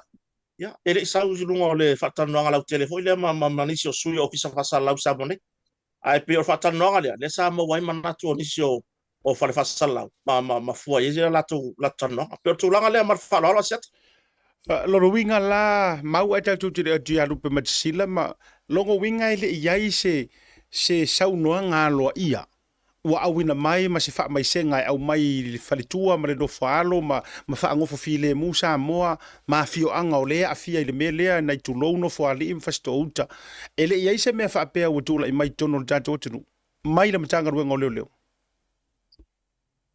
fa taya siata o me amoni le se tu langa fa pena ele ai se tu langa o se fa mai senga mai le mtanga ruenga tawala mai mitsta por komsina na pa wale pe pa fa talanga le sa mai lungo le la to itula o le fai loa ai le atunu o le tūlanga pe ona au se tūlanga fa mai senga tasi fa mai senga le na taunu mai la tukuki le sa mai fa mai senga le tanga luenga le tukuki le taunu isamoni ma ua o le tūlanga pito sili le ona silingia le atunu o le a le komisina fo ya le al minista o la ua ya na tanga luenga po la ua lo ave fa tumunga tanga luenga se i sauno mai fo i se fa mai senga yo ane tūlanga fa pena ia ele o se le va pe o tato fa to atu pe a me e nga tau fa mai o lo tupu so se mtanga lo le nga tani usina Australia le ala lo tato mon ma wina i lungo o tala foi mai atu mama o le taimi a tupu ai meia o le taimi foi nga le taimi kom sina mori mai le tūlanga i fa mai senga ma fa ma fananga a inga o ila to ya po le sunga le malo ya wa le ma o foi sa no nga se tasio suya la inga ya o mo no atu tūlanga fa mai senga ile la to va no nofo ya pe ole tapo inga le atu o lo ofisiri wa pe tūlanga le ana sau kom sina i lunga le penga i lunga i faise press conference ma le a inga tu stala uma samone atonu ole to telen fisiri ai pe tai ya e ole so ele mose so ta inga ma niso tu stala sama tala no ko ma niso tu stala i tai monu i fam sno anela ele yesi tūlanga fa pe ale nga fa lo set ma lo fa tai mau lo fio lupe matasila se tasi o vaenga na saunoa ia i le komesina i le i sana whaatalitala le po ai lava le media le sa peino vai ajuna to e mai lunga le sunga ia tu e to fatu i lana purkala me la stona. Ngai ka ua ingi upu whapea. Wow, ngā fo i le mea ua kupu mai i le malu o le malo. O le ako e sila i le maka ngarue ngai ala ko whainga wha avae mangisio. O oe o se tangata i le whanau. O le aso ulangonga ia ko inga kala ai whai whapea mai o so wakari i le uoki. Ka kua ruia ngana tu sa o tu lau sa moa. Ai whakarikari aku ngi upu wha whanga mangi upu wha ala ei au, ma se kali o le wha whikauri. Ai saur ko inga wha makalanga lea, ia wao ngā fo i leo kio sika mai kiki, tu loua nei a inga o le tau wha whaingo fie, i le whaingo. O le aso ulangonga i le ko inga sa unga wha pear komsi. Atai sata. Ole mapo kalamela na po mapulu. Ia, e wha amarurua tu po ima mole atu malu ko inga tato po kalame po ima tato sa se pa.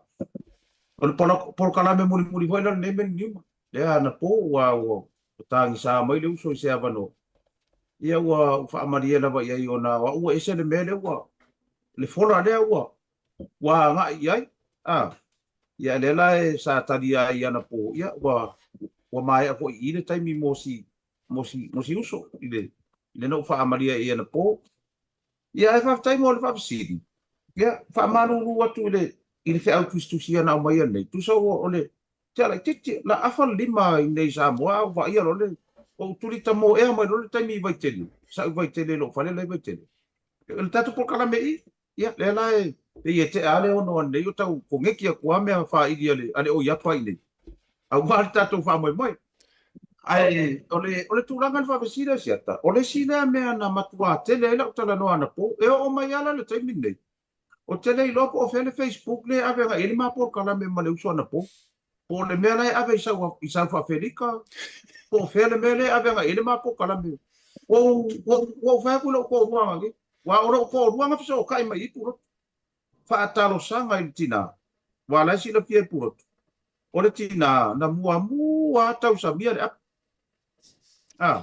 le ala wa uia i o ile tina ai o ra talia si atale i pe ona po o fa ya tona po ma po kala puro o tu wina u tono se vai o le aima kusa o au leo ke karianga mai runga le whakalenga karianga i Penyamina wa whai au masui o Penyamina i runga le whakale a ora u whaanga au le whika ngisi o wa ula ngona le matui tui o le tui ti ngā o le oti wa to e se ai tamari le tu lau tato tapisa matala noa i le vaenga le ele ai one life is too many wa kasi le soi fua koe sea oka o le aku nge ele se aku e fai engi kaua mangi le fa pe fioki ko ali mangi fioki ka ole ko ali ma le aku le pomo le ai ngai o fa la ai ka pe au ole ko ali ma le ai o nge a ko e se ale so i pu e kasi oka e fa ngo ma ko e se ale fia o le tu pa pe nga la u ka kalanga nga po kala me mpulo tu ia a fa fonga o ke kuwa inga le kai wa o le ko inga le nga ku le me le ko va o yo pokat ai o fa fonga mai po fer mela lo kai ngi kai ai o ka kala i wa ala lo ka sambu ole ko inga le nga mali wa tanga tale polesa ai ole tusi le ole warrant of the arrest e peia ole so rua e po le so rulu le nga sa ungi ai le o mo bot e o e au mai awanga kanga karwa le inga tanga tale polesa ole fesili e fa fonga aku o lai dangerous tangata la lai nga ia kanga ka vale inga tesi kana ko nga po ka ko kala ngo kana ko nga po po la sa aso nga fua so rua ke le lopo la so rua nga mo ele warrant of arrest o ye ke aru fa sama ngo fa penga tangata la ke fa lo ngo nga mali wo tanga era na winga na no fa matalanga o ai tonu ole matanga luenga o leo nga ke faia pusa pe awange yo mangila au malosi ai wear a protection fai vest ma fai ia pui ngolo so i fua fai e fai mai kala ko inga se sala i le toi just in case I ke ua whainga mai se si o. Ia waila. Waila le wa whata mala wala. Ai anga ku wangi ngai mea ua tino. Ngai best. Elengi au penga. Whaini lua best. O e sungai malu o malore nau. Anga ia se si koe ku alalo a kupai. Whai pengi lua best. Mol ele dei sala i de saunga de mu. Just in case. Ke ua kupu se langa o leanga. Anga ia se si whapenga e karangoa i ngai uso. So le whapenga i la kau ke wā aia ku le uso ia peni a mina. La sao whai mai langa kesi. La painanga ngā kuenga. But far too late. Wa ngā ongi se foe wha e le kau kako finga ngalo wha ali le fia finga. Au watuai. Au la ngā kilo. Ngā mali wai tangata e pōra sa. I le tamālea. E whawhewhea la ngā o wha pēa mano le malo. E o wha atama ngoa wha pēa ngei. E kali o la ko kingo pūwhanga. Pei o la nātu o lalo o ke le. O te wha amaisia tuai sia uo mamae ia constable on site. Ono sai, o le anko o lea o Penyamina. Lea i tonu o le malo o le leo. No sai, wha amaisia le nganga o le atua le ainga. Tau fuafuanga le ainga le lumanai, ia, nā ua si la fia le tūlanga ua. O mantatala no ai. Wha amaisia tuai le uso ma le ainga li. Ia, wha pea na wha loto te leina o tau le li. Ai wale fia ngai ma le to e sea o le tamasu tua fine. Tūlou. No fai ya no sai o te fa a momoli atu la fa mai senga runga tau tai ele fia fine. Ya le fa fonga mai le tunu. Wa te le fa le tonu. Ele o se tamai fa le tonu foi. O le o fa I malo to e sea ta o fa I pe asa o fa tau. O to a fa I. Ele I o le sau nanga na o pa au. Wa nga foi oi wa. Ele ia nga le ngu mela mua. O le lua o le koru. A le fa ko a le la fa nga lo le fa I e fe ala I lo le matanga lo oka wa ke le la fa le tongu lo sa ka ka wa nga fa le fu nga ngu merkasi ko e ser ngu merkasi so aku man ngu mel lo sa ka ka lo nga fe ala lo tu lo le naten a le vai le wa fa ko a fe ala mai ngu mel fa ya te o tuai ai fai pea le sa ilinga po le ale fuanga le malo fa fonga mai le finga malo na o fionga le sa fa pito wa mato le lava ba fa fonga mai le langi fa taria o to ale atatalo ia le atunu i le langi fai mai le langi po le ase fa ai unga nei mea o tu lai mai le atunu o le ato e sea ola so I fua o alo fa na o le atunu o le tangi mai ala ma oe e tu I o lato so I fua o wale tau tuaino le atunu a le la fai fa pene ia ona tu ala lo le asiata o se matai o le tunu nei wale va kako nga mako kau kua se tato tunu ai tangi ya le loto male anganga I nei tu langa fata mala tato ia le wo kako se mai kongo ka ile mano a le ngei la vai e fa pe le a ka wa mo kwai e fiso so ani mai ia sa so tu le asiata ne vi Malo whaftai lau whionga sila. Whaftai tele lau whaato whala I ngā o lewa e maua le anganga whaata maa. Le anganga. Ai rei sau noa mai tui wasa. O te mana o sila le atunu. I leo whainga o leo. Lea e whiawea ia Samuelu. Maoloka Samuelu. O se tangata e matua lea I se tūlanga fo I le dangerous. Kanga ka fo ile le whapea o kousi sila mai sa moa I lau whainga o leo ia lea nau mai escort Samuelu le whale leo tausi sila mai ai.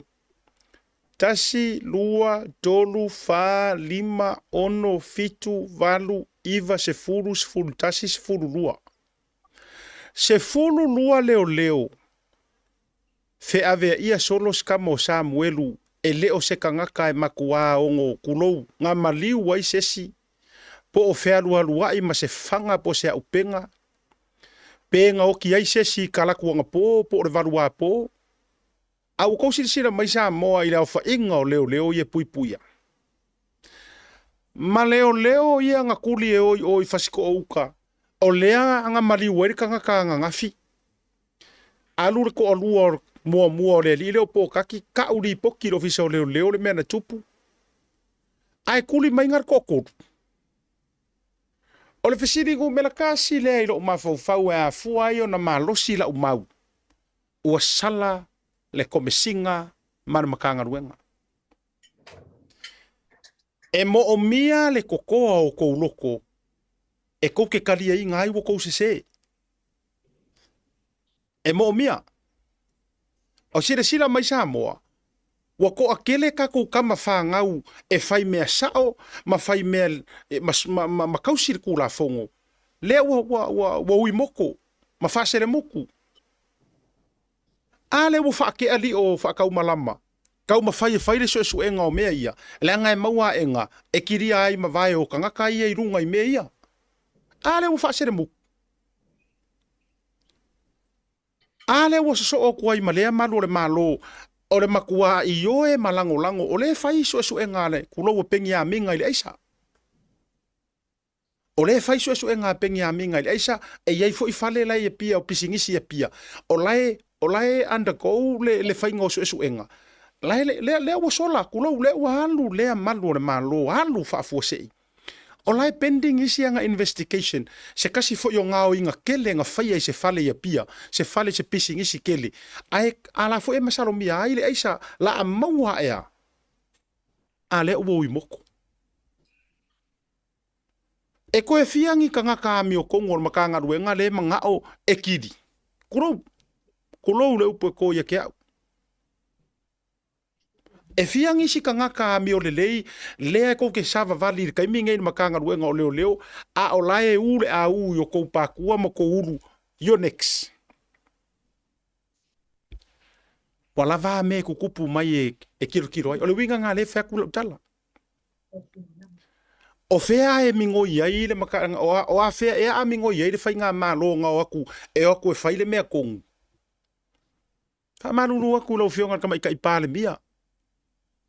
O le mau ke nganga ku le nganga a inga makangaka, ua sai kia mako ia kakau. E o ai mako ia kakau fa lau. O mako sai kia, a le ka kere ia laku ka ika sa moa, a o le sa o le kau fa fefe, o le sa o le kau fa fefe, o le asa unga ruenga e fai le mea lau fionga kama I ka ipale mia. Ai se anga fai ngofie ai nga fa malolo fai pule mako le ala kau. Ai se anga fai ngofie nga fa malolo fai pule ai fai makasua. Why was so urgent e fa malolo ia fai pule ai fai matasua mai se mingi skala ngolango. A lea ua sili aku le onga ngei mea ua kula I mai lalo le wacha le fionga ia fawalo I lalo le wacha le komesinga nga kou filifilia.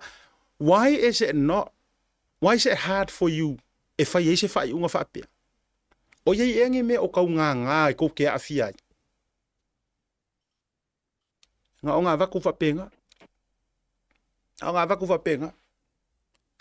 O la ukala ngā lea tate avaturi ni teimili tatu whasoa. Lea ngore whesili ngu mera kasi. Ko kiki umar makanga ruenga o leo puipuinga o sikamo Samuelu. E o re kau pai mai o Samuelu ngai o ngakua whawhinge makua kao fiofi e lalo kula fongo. Ale nga fasi e Samuelu karu le varvala au mai si o nga nephew. E ile nephew o Samuelu ngai leo ile vanga nga whau mai ile whau unga le ngake ngei. Lea lai whapea na vala au e Samuelu fo ile le iei si o nga kari I warka marong ko finge. Ai uma avaku I kai le official leo. Lai last warning ka mai kikira. O lai last warning wa umanga wone bali efo. E koe kupurol me whapenge I lusi lau ngaruenga. O tau sila sa mo e kau whawhewhe le whai ngei. Le whai ngei ngai leo. Maola utala le leo te whai aturu be matasila me tui vasa whapea le sunga ia mau. Wa leva nga fianga nganga isi leo lai tutonu. A le whewhewhe le kuri. E whewhewhe I le kuri. O le mea ngā kupu. E o le au si ngia. E o ngai ka ngaka si ngia. E whewhewhe langa ngā o ngai loa ko misinga o kaukala sek. Kuri.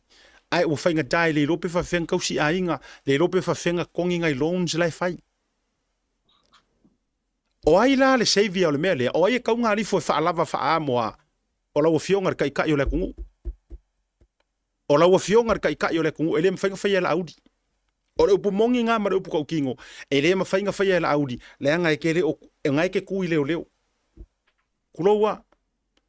E le se me koe ngā kia ngai mea. Ia la asau ngā makau ngā maukala mga mea. A o le fioki ka ngaka. O le la akau wau ngā whaasoro ka ngaka le leid whare pui. Ai sa o loko ka ngaka le anga maka ngaka ngai mōlia. O ai la ali fo se fe. Ko u ka wa ka kaunga ka kiar ka ko ke uru mafali. Ka kiar fa foringa o ka ko kai kai. Ke loa le ka ua o le malanga lengo ua lua ingei Amerika o kou le auso. Oka le ka kalo makuli vai o ka ngaka i fafu. Ia manguia le akungu ure o Samoa. Ma ia whaia le mea kongu mo le mea ami o kongu. Kalo fai. A le pe nga o nga o mai e whai maingi upu e wha se e le akungu. Ai nga nga waku e ko kongu o maua le pawa. Ko e fo ia leo le ngā meri. Ko e fo ia ilanga pua inga. Aku fa fonga le tunu. Ia tu vasa so fina ngalo. Ile dei vanga le fifa mission mata upule. Oka ngi leo nga oi ave sam. Ma o su sam. Ale nga okir kanga ka ia po ka kir po mo aku. Ai kuri ia nga ngei leo tu lo ngar ko koru. Ele fa fo ngi ko nginga wa si ka fo lo fo ila pe au ma ko nginga leo ngai lo ma mau mai ai. Ia fa pe ile ma fa wo po ka ki. Ia la le fangala nga o leo. Ia wala nga anyone nga wasi la fia. Tulanga ia ngai me o aisa manga me uma nga trespassa o ele fale ele masangi mai ele masangi ya o foringa o lava ele masangi pa mai marifanga ya oi. E oi. O winga la na le fa toila tatala ai se a o le ka penga ai le makanga ruenga o leo mar komisinga e fa yaku se briefing. O le se mail o mafau e tele sa no tu vasa. Sa fa pe alo manga. E fa akali ia le alua. E fa akali ia le alunga o si leo su elea po si sa kingi ia pengi a minga. Na yelo utal tonunga. E fa akali nga ruenga pengi a minga wa ola ko le la vevela o su. E fa akali se arrest ku pe lo ka ku po kaki. Awai le fainga o proceso ngai mea. E ka kaunga ese le time o mai o so fa ile e lo ka. Se ilonga le o makaungu ko kongu o loka ko kongu o sela leo. Fako awa ku loleo ka makua yo ko fai whakarangoanga ma me. Ale o va ve kuri ma ia fa pengi kuro. I'm just saying. That's over ngano tu vas. Kwa kile arsasi o le komsinga makanga benga leo. Wa se singi. Le ka wa sunga ya mau. O mga o fai la ko fa mai senga o le ainga. O le sunga ya penyaminga. Ai mang kuare dei. E leo se leo la ingo penyaminga le sunga ya penyaminga. O le leo Samoa. Mali. E leo se leo le ainga. Mali. Kulo la wale pa ia le ainga ya le sunga ya penyaminga. E le se leo le ainga. O le leo Samoa. O le leo kausia o kungo Samoa. E ya ule kau karaku. E oe e ya da pai e pai. E ka kau anga makua asau le leo komisinga o leo. Fai yalo ia mai se fa maula longa ya Samoa. E winga i le mea wa kupu. Ma mai sang fa mai senga i la kungu. Ar mele pe manga kumama ye ia le komisinga leo. Ma kuale dei. E se kulo lava ia la fiu anga malai. Se le se pe se mang. Kulo. Se kulo lava. Ele va pe o se mafuli o se mango va pe ya. Wa nga vo pa ur ka ko mango ya. E makai ku ia i morisi kemi ku mama ko ngarma. Le ai wa umar soi fua por kanga kaola nga fai ele tua. Ioi. E fa kari la se ko fiangi nga ali mano maniu. Fa pero ra ia le la fai mo ilo. E manga ku mama ko misinga nga fa upunga le. E le mangaku anga songa uso po songa kari o rasa nga fai kau. La songa langonga. Ia se kulo la basa mo mar pa ira inga se upu po wo fai. Onga re ki nga lo kalu. Nang leo makwa kungu. Leo se ainga po sengu leo Samoa. The whole Samoans policeman. Ka wala nga fai mai alo ia se fa mo longa mas fa mai senga ile malo Samoa. Yo sa mga kuda kikile ka kom ka pura ele fa umia. Malo fa tele. O lesi vai nga sa o mawai nei nisi o tato ila ofso ta inga tu Samoa na lela. O lesi foi fesiri kele lea. Ai se ana le au mai ai se fa ko fala inga mai le main office. E fau kua inga i leo ia ko kolu. o mua i le nguu le whainga nguu ma le pule nguu. Wālanga o le kangaka lea wako wo le wa kuai le warrants lea. E kusa po la ko ke o langa ngai le ingia upenga. Se ui ala o mea o lo ia le whainga nguu. E le mo se ka ko information si le vai ngai sa mo sila mamau. Ai se ana le o mua ai e o i le whainga nguu. Lenga wo mana tua. Wo manga kua inga le vimele nga kupu mai. Tulo wa le mele sa tupu le vao loto anu farfa ta longa to mana tua mai foi mauma le na matua ve vesier ka fingo pasi foi ala farfa yo mai fainga lo ko angu le fai tunga poloka le wala le na respond fo iken kail manai o le ale mesa ia ana le uia le pule le pule le fainga ngu fai le lenga makulanga fa penga ia le anga ia le bonus le ngai ko kongo fainga ngu e la tau te fa ma avenga mai ai wa uma so ia nga fa ya ko ile leo ko kasi i pango kai ko se laula ko ku ma sa pelu ku lo fa fonga le tunu e o esa salvao ma o uma panka nga esa salvao wa uma zonga po uma a se upua ile kai mirengei wale wa soi fua le popoi ko kele ala ofisiri mau ma lo fionga sila ele tau ma wa ise ana le fa nga ile na avanoa e longo mo por ngu ofesco uka fa more kama le wa ma mai wa mo wala kulong ko lua kai li poki ak bongofo tanga tavalina pe fana stasio tama o le mela lea e mafainga fsoso angi mai se yongi ka le fe au mai ba me fa penga ele ise ana le fa ile awala ele mo sta tu il vanga le Ya, mau. Sa no ya ole sila. Ya ole e moni la so no siat a fa vai no lu so mau. Ole si le a wala sa tau na ui. A wa e fa pe nei fo ile tele o mata upu i se o mato fio anga fo ile fio anga sa wala ma wa mata uri fo yo i le fai tu le i me nei o la fa sa ina me fa pena. Ole kia mal tatala o tangata umo le fio anga. O no ui i o le pulenga le no. O i e malu pui ai tātou nei o malu le malu. I le malosi o le. O au penga i e fia wai. Wa e kasi ale upo le ngu. E le koe ula wawale tangata nei. E sa ole lei ala ufa o tanga siata ma le tātou por kalame nefe. Kasi le au wala. Ia e iai ale mea lea ka ke iroa le whaka amilo i kua le ngei mea.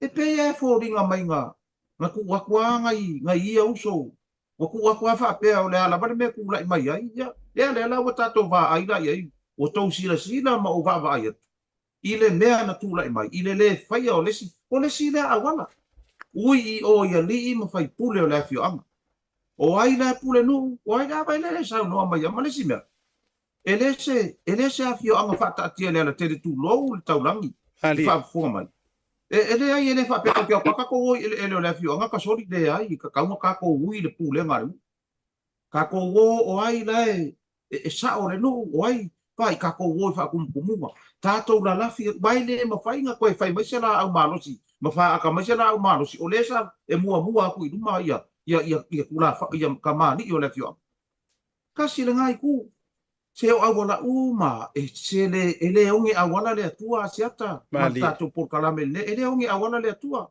ai se vanga wa ye lava se me nga fa o ingala le pe ka kilo nga gai ai tasi le awala fa tamali ui i o le afio anga o ai le fa tumu ma sili anga le afio anga tato wo ye o nga o lo le ma ko inga pe fa ba i fa o mai le la ka ku le ma ke lo fa no le ringa nga ka ko mai no le ale ngei ya siata se wale kele ase kala i kua pulanga ua masa ale ku vai mali ua masa ale ku vai wale ai se tatou mea toi mawhai a o awala umane e mo moli mai ele ali le fina ngalo tai ole o ai la bala tai ale le mata ngarwenga vai o so o i le ko inga le vai mu vai po ai la bala fio le pulanga ka ko wo ye se i fiso so ngenge ko inga langa ole e ei la au malu si le kamane ia sa utali le ase tal ne fiafi ma lo fa tai sila ele isa no mau o le lau tu le fa tai inga le sa tele na tupu si o matou nu i lauli ia o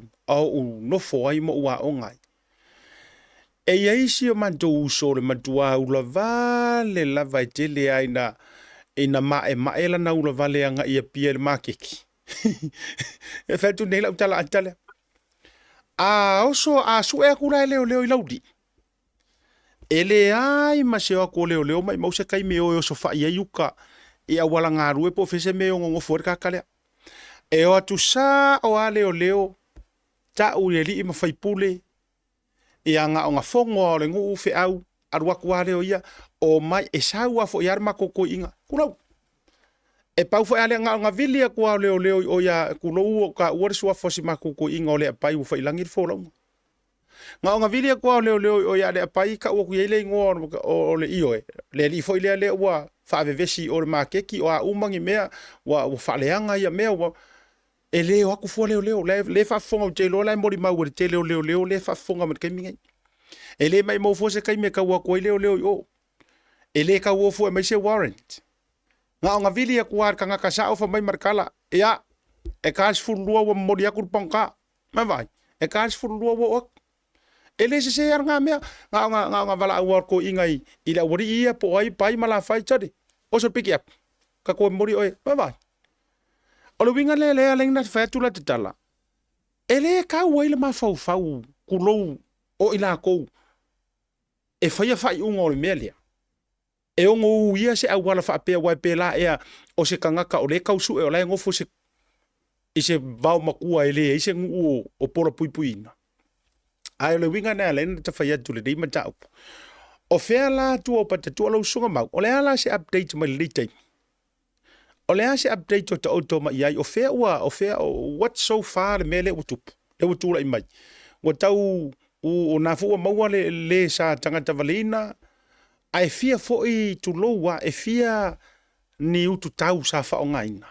Lenga yai ia fa mau ngolena mai foi. Kasi nga fisili leu ke fisili ai.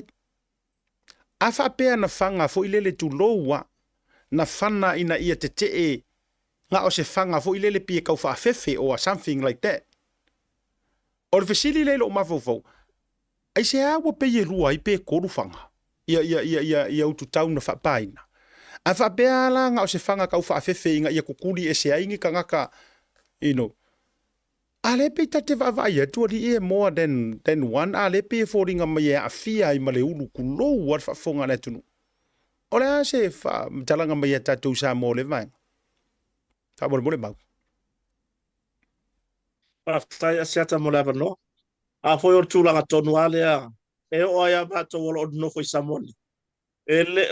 Ele o manino leile mata pule a foi an fa pe e a fio mal como sina e faile fatal no nga masani mutu stala e fesili tu stala wa fesili uma ia ta pena e tu stala atonu fo e mawai masava no ta to la i samone e uso fo i mana te mali e wo fito tonu mara tu fatas ti o tato tala fo i mai samone e mo sava no fesili ia e tu langa va ngai ia ai wale ai lava sava no ai ma wale loe nai tu stala lelei ma nai tu stala lelei tala la report i mai ta puni o le ia mele ngis i samone a siata ato me va pena fo i tau mate mai ana o tato ai ngalo la lampa pa o tunu mama o lo tau mate la o le ato nu le tulanga i le tele o mau famtalanga ese o lo tu ina mai e ia fo ina nai famtalanga tu ina mai fo ina malo le malo a e winga la vai manua ia ele fai lava ona tangtala ia ona ele ana va pe o stau no mai le tai tai o mtanga ruenga po le por komsina e fa malama ia tu mani ia ato no e fai ngofie ona mo wai se manatu ia wa le situ langa siata mo manu mo savano ile tu langa le fa pe mai ile wa pe o tu langa le au mai komsina ele ma fai ona fa au penga le io ia awa le fisili le tunu awa le komsina talwa ile fa tu sa foi le o nanga le uso tu lai mai nei tai para fionga ya au nga ile komsina talwa ya fu ava lili iken ka e fai mai lava interview ia po fatanoga mala tu stala o lai u ya upenga fato afo i mai ni os fainga fato afo i mai sai mai la to ini mata e fatala no mai lava le fionga komsina ina tai o lai amole upenga io Manisio malo le malo. E feo ia no masa tulanga vai atu i feo na masa ni na ho ile le upe. Feo ia no mala ofisa ile fo i mai ni tulanga i os fainga va pe. Maolo moli mawina le tunu. So fa ngatala ona tari tonu le tunu u le tulanga. Se ilonga mai fatanga na ya ai mai. Ona fa to a o le mtanga nga ma upen. So la yel fa to fa la ai lo le meoki ai. E alu male me se fer so fu. Ai le fa pe o la si la fia na mai malo so fu. I le pola so sa. Ai sa vali nei malo le malo. Ni ale ala tu por fa la me mtanga bala ina ile le sunga le isati. E fa ngata ona tari ele tunu urtu langa le fa pe mai ele fa infa u pe ngale i nga yo nga fa pe wa pe o se tari vo ile tau ona tau ina na fa no fo file mu wa ile fina nga fa siri so ole tunu on me monia ya le o tato wa ai wa mai lunga le tunu urtu langa i nga yo nga fo sa yer kom sina talwai ile fe wa ya i so se tai me fo ya to yo so inga fa tala no mai la va media ma tu langa ya u pe nga lai u pe nga ma fa tala no mai. So le fa ngofion tadi ala tu langa fa pe mai se longa au mai fatanga mai fe fa se taru sanga ve fe to le ai o tu langa ia se ola ye mo discussion fa le fa tu la fon tu na ia ai mai se la vola to tai fa to nu ai malo o ma ave upenga ave ni o fufu ida mo sanga le mu ina ia pui mai so fu mai fa pe nei e pe sia u to tala no atu le ne va la fe siata. O le isi vaenga whaavitai mau, o le isi vaenga na saunoa ai le sungar komisina i lana saunoanga le sa mai lunga, wa utele iloa nisi a o le whaatalanoanga i le sunga ia tui le na peino u tilo ilo le kilipi le na share mai. Ngai e saunoa i whamailanga i le ikupu mua se mea whaapea. Whamailana i le itupu mua se mea whaapea. O leo ke fia ka ua kulanga i te ofesili mai fo i le tunu, ai se a wakau mae i le ilo asiata. O te fia tau tino antu le fionga komisina. O le kama wha ngau o saku pa ikea. Le isi kama nga mua ma liu le keis wha pengi. Lea nga kangaka vale inga i whale a kiu ros wha inga whai whale a kiu o kua nga iak walewa. Lea lan ngā le o ke fia kau mwhai e kau koe wha amangingo aku mo maafua ina pe toi a ami ai le meo le loto ita. Ma le tinga. Le ai lau sungar komisinga, e le o se kaimi mua le ua kupua ni me lea. E ai lea ke le alo sia mato whaifi au sa avea fo ima komisinga i sa vai il pou sa vai i sa kupaike. Iyo, tu lau wa te lo le whafonga mai nisi o suli ma o le o whailangi fo launga si tasi nei o whawhia ngainga o le Assembly Pentecosto sa iei. Ai o si tangata sa maua lunga fo i le tangaruenga o leo le sunga le malo ya peni, komisina ya peni. I sa vai. O si o ngalo la, e foi lalo ngalo. Le ngana vea fo yos fa inga whapea. E ngana vea i inga ua kakawale inga fo i tulou le ta ua le fio anga i whalea tiu. O le la au te tala noa antu mo o whaasoa. Le anga nga ui mai ai fo i le ki ngā o le ngei ngu makama wha ngau o le ngei ngu. I ku ai ngā ki ngā ia ua lo fia i fo i le fio anga o ngofo ari i la kouia. Ai mai se fo i o suli ma fioi o wha ngau. Mai e pele. O le mafu angala na le ni toi fai atula utala mo te toi fa mana tua le fionga komisinga le ai ele o se kaimi mua lea. Ele o se kaimi mua. Lona lua. Le kongu awa e sa ngua mai ai mau. O le stasio vaenga sa antangia mai fa tatanoanga le po le sa noanga komisina. Na ye sa no fa pea. E pe ia kangia mai le kula fongo. Se ivanga nga o so fa inga i kulanga o fala au fa sa inga. Fato a carry leo a upenga. Ai a fai o se kulanga o le domestic. A fonga fo ila le whainga ia tia o ta siara ta whaalongo.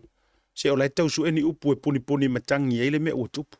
Ai fai mai le saungoanga. Ai a whape respond ia leo i tūlanga o domestic. Ele ai la se ele mo mianga la le. A o fesiri lai loka mawhau la o fionga i le ko mesinga.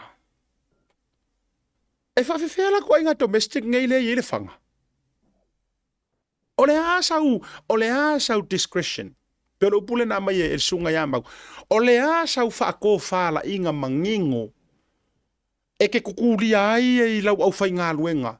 A o le domestic e ke whaalongo aku ele o se ngai fi. Ele o se pake ka polo. Ele o ngi se evaisi peika. Ele o ngi ala. O le whanga. Tu lou le ngangana leu te tau mawhai e vatu whaafai ngofia. O le lau plan e ave, e kukulia ia ma whakawhaka.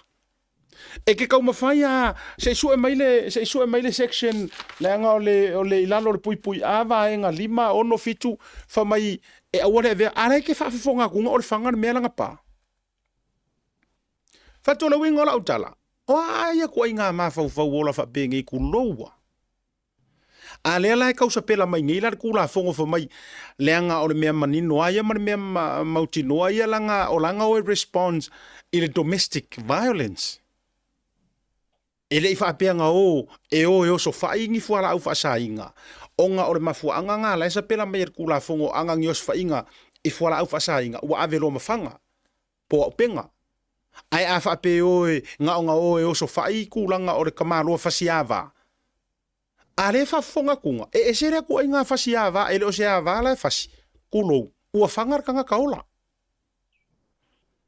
Ai se ala ele mawhai inga a vesinga vaenga or kula fongo e tau wala mai lau whaako whala inga lofa ma lau ku whaako whala inga mangingo e whaapea kuai ia whakari leanga e ser ku inga domestic leo so mai I e se al domestic fo ilero fuki ngā uru e ser domestic leo so mai I o le mele o so mai I o whangala e papa kulo o le fuwari poki mai uo ke markangaka o le melea ka awhi mai oko la ave perka ko os fa ingale lenga ia se mea justify e ka kaunga ia se mea e fa ia la discretion ai inga ia justify e se mea e mafai o nai se unga le ma se fa unga le longa kolu o vaenga o ke fi avatua I e fa tupu manatu i ka ko au va o lea kangia mai e mala e mangingo le ko kongo makanga ruenga o leo o pokaki e ia nga so kanga I whala au whasainga. O lea e matua manino mātangia mai. O lea e makua mawhangawhanga le record o pokaki ko kongo o le makanga ruenga o leo. O se kangaka e mōri aku ma ngaloka mua ma afia I kūlanga o whala au whasainga. Now, ai se a langa le exercising ai le history le ngā. In a way e kakau ai peanga back up ngai leo e whaingi ala ko au penga. Ngā ngi vaenga o lea sa tōwhina ngalo tō leo solo whionga sila. Wa te lea... Tai lawa jata, ono tatou taimi. Ia e monin wha maoni le ona o tilo atu I lunga le Facebook an leila. O la mo le whai kionga, wasau. Whai kionga le atunu. E winga le matanga luenga leo.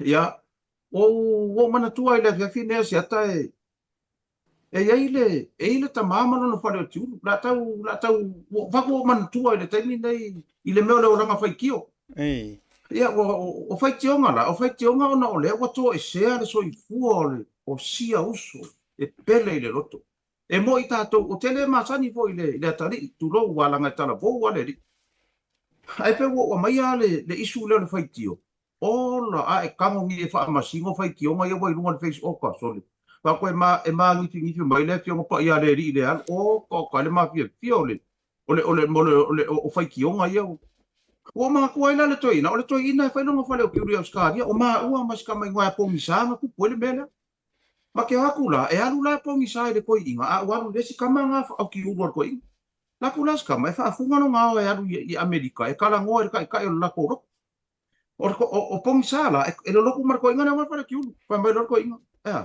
e sa wala au dia hoi wa lai fa funga ro mai o ke alu I Amerika makala ngo marka ka e lo o ki fa le lo pa mai io le me la io wa ya o la ya wo le ka o fe ke sa wo la ya wo ke ya nga wo ba le ka pe wala au mai ya ke tole e fa la mai o ke alu e passport le ale quantas mai dia nga mai mau fai ki or ko inga o mea mai fai mai es kama fai ki or ko inga Alu los kama waru. E o ar farkan mano nga mo foi. Fai kio yer ko inga so le nga o parparale po kon farkan mano ya o pe foi o le VIP room nga. Ai pe alu los kama. Na kwas kama o pe lo ai marka kai. Sa lo o foi mai. Ko e alu lo ia so nga so o kilo mo bu mai. Ir ko inga. Nga e alu ri. Mai no wan. Mai ia. O na ko o fa marka kai. Wa. Ia fai lo ma fo mo marka kai. Ma fe lo ai marka kai fa ma fo.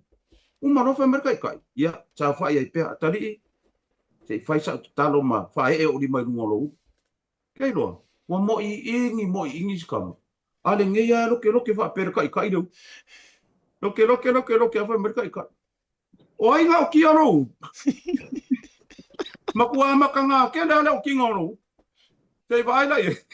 O le fai ki o, ala mo mai o Amerika le fa ba o ki. O le mela nga le via fin le sambo. O le tele o fai ki onga. I le to e sea ai o peni a mina. Ua sala inga ke le fai ki onga. Se vai la le ko inga le. Fai ki o. Ala mo mai Amerika le lo ki. O le mela nga le fa foka nga le tunu le via. Se kau ka fi mai aka ko fai ki onga. Wa o le si. O si fai ki onga u vai ku ye. O le wa nga mai aka ko. Fa mo le ri mo ke le o le official de. O ngai se le mariunga ko ke feka ni se la tunu we. Ele ya vai. O le mea le tatu tala noa ua masa ale ku vai. Pau o lea tātou te momoli la palapa o malo i luma mea. I fili ngā mai ale tunu i le mea lo fili tupetoa i le tunu. O fea le tō whae liu i ai. A whaapea e. O le matanga luenga i se ia whai le nā mō tātou. A whai o ai lau o whatamala. Oka. Se whaaka mala i ngā makua whaare kong. Ia vai koe kiki se lau ka ngaka o kai ia Samuelu e avere kōre. A ole o Samuelu. Ele ai ama se moa ngā pē ia Samuelu ku lou le whaafoka ngā le tunu. Ele ai ma se li poki e uma le kusi li poki. Ele i whaapea mai. Ua o ngā se tasi o moa i whai ngā Samuelu. Whai koe fo tu lau le tari ia Samuelu. Ai oka koe kiki lua se furu. Ai sawe malisi kai leo ngā le oka le lewa ngā leo le ka mari. Ngai piko mai ruma.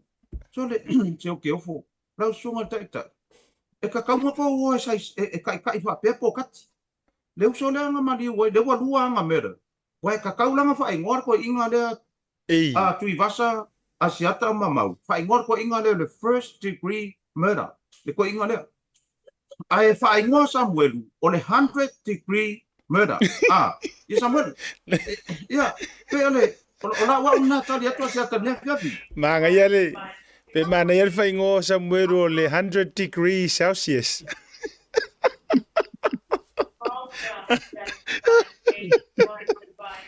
Ioi. Ia, lau sunga mau.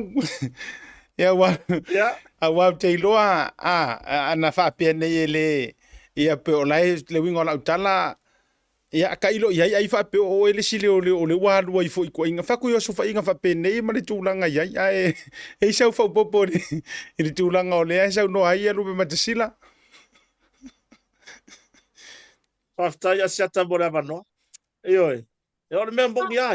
Ele ya se e fia se tu lo lava le lo un foi mara. Ele ya se fia malo vale fia alu fia alu foi e un ngomba se pui nga. I ko nga maka u fapengi. A fai o le ngoka i o le whanga le kamani warka ka i le pona po. Sole.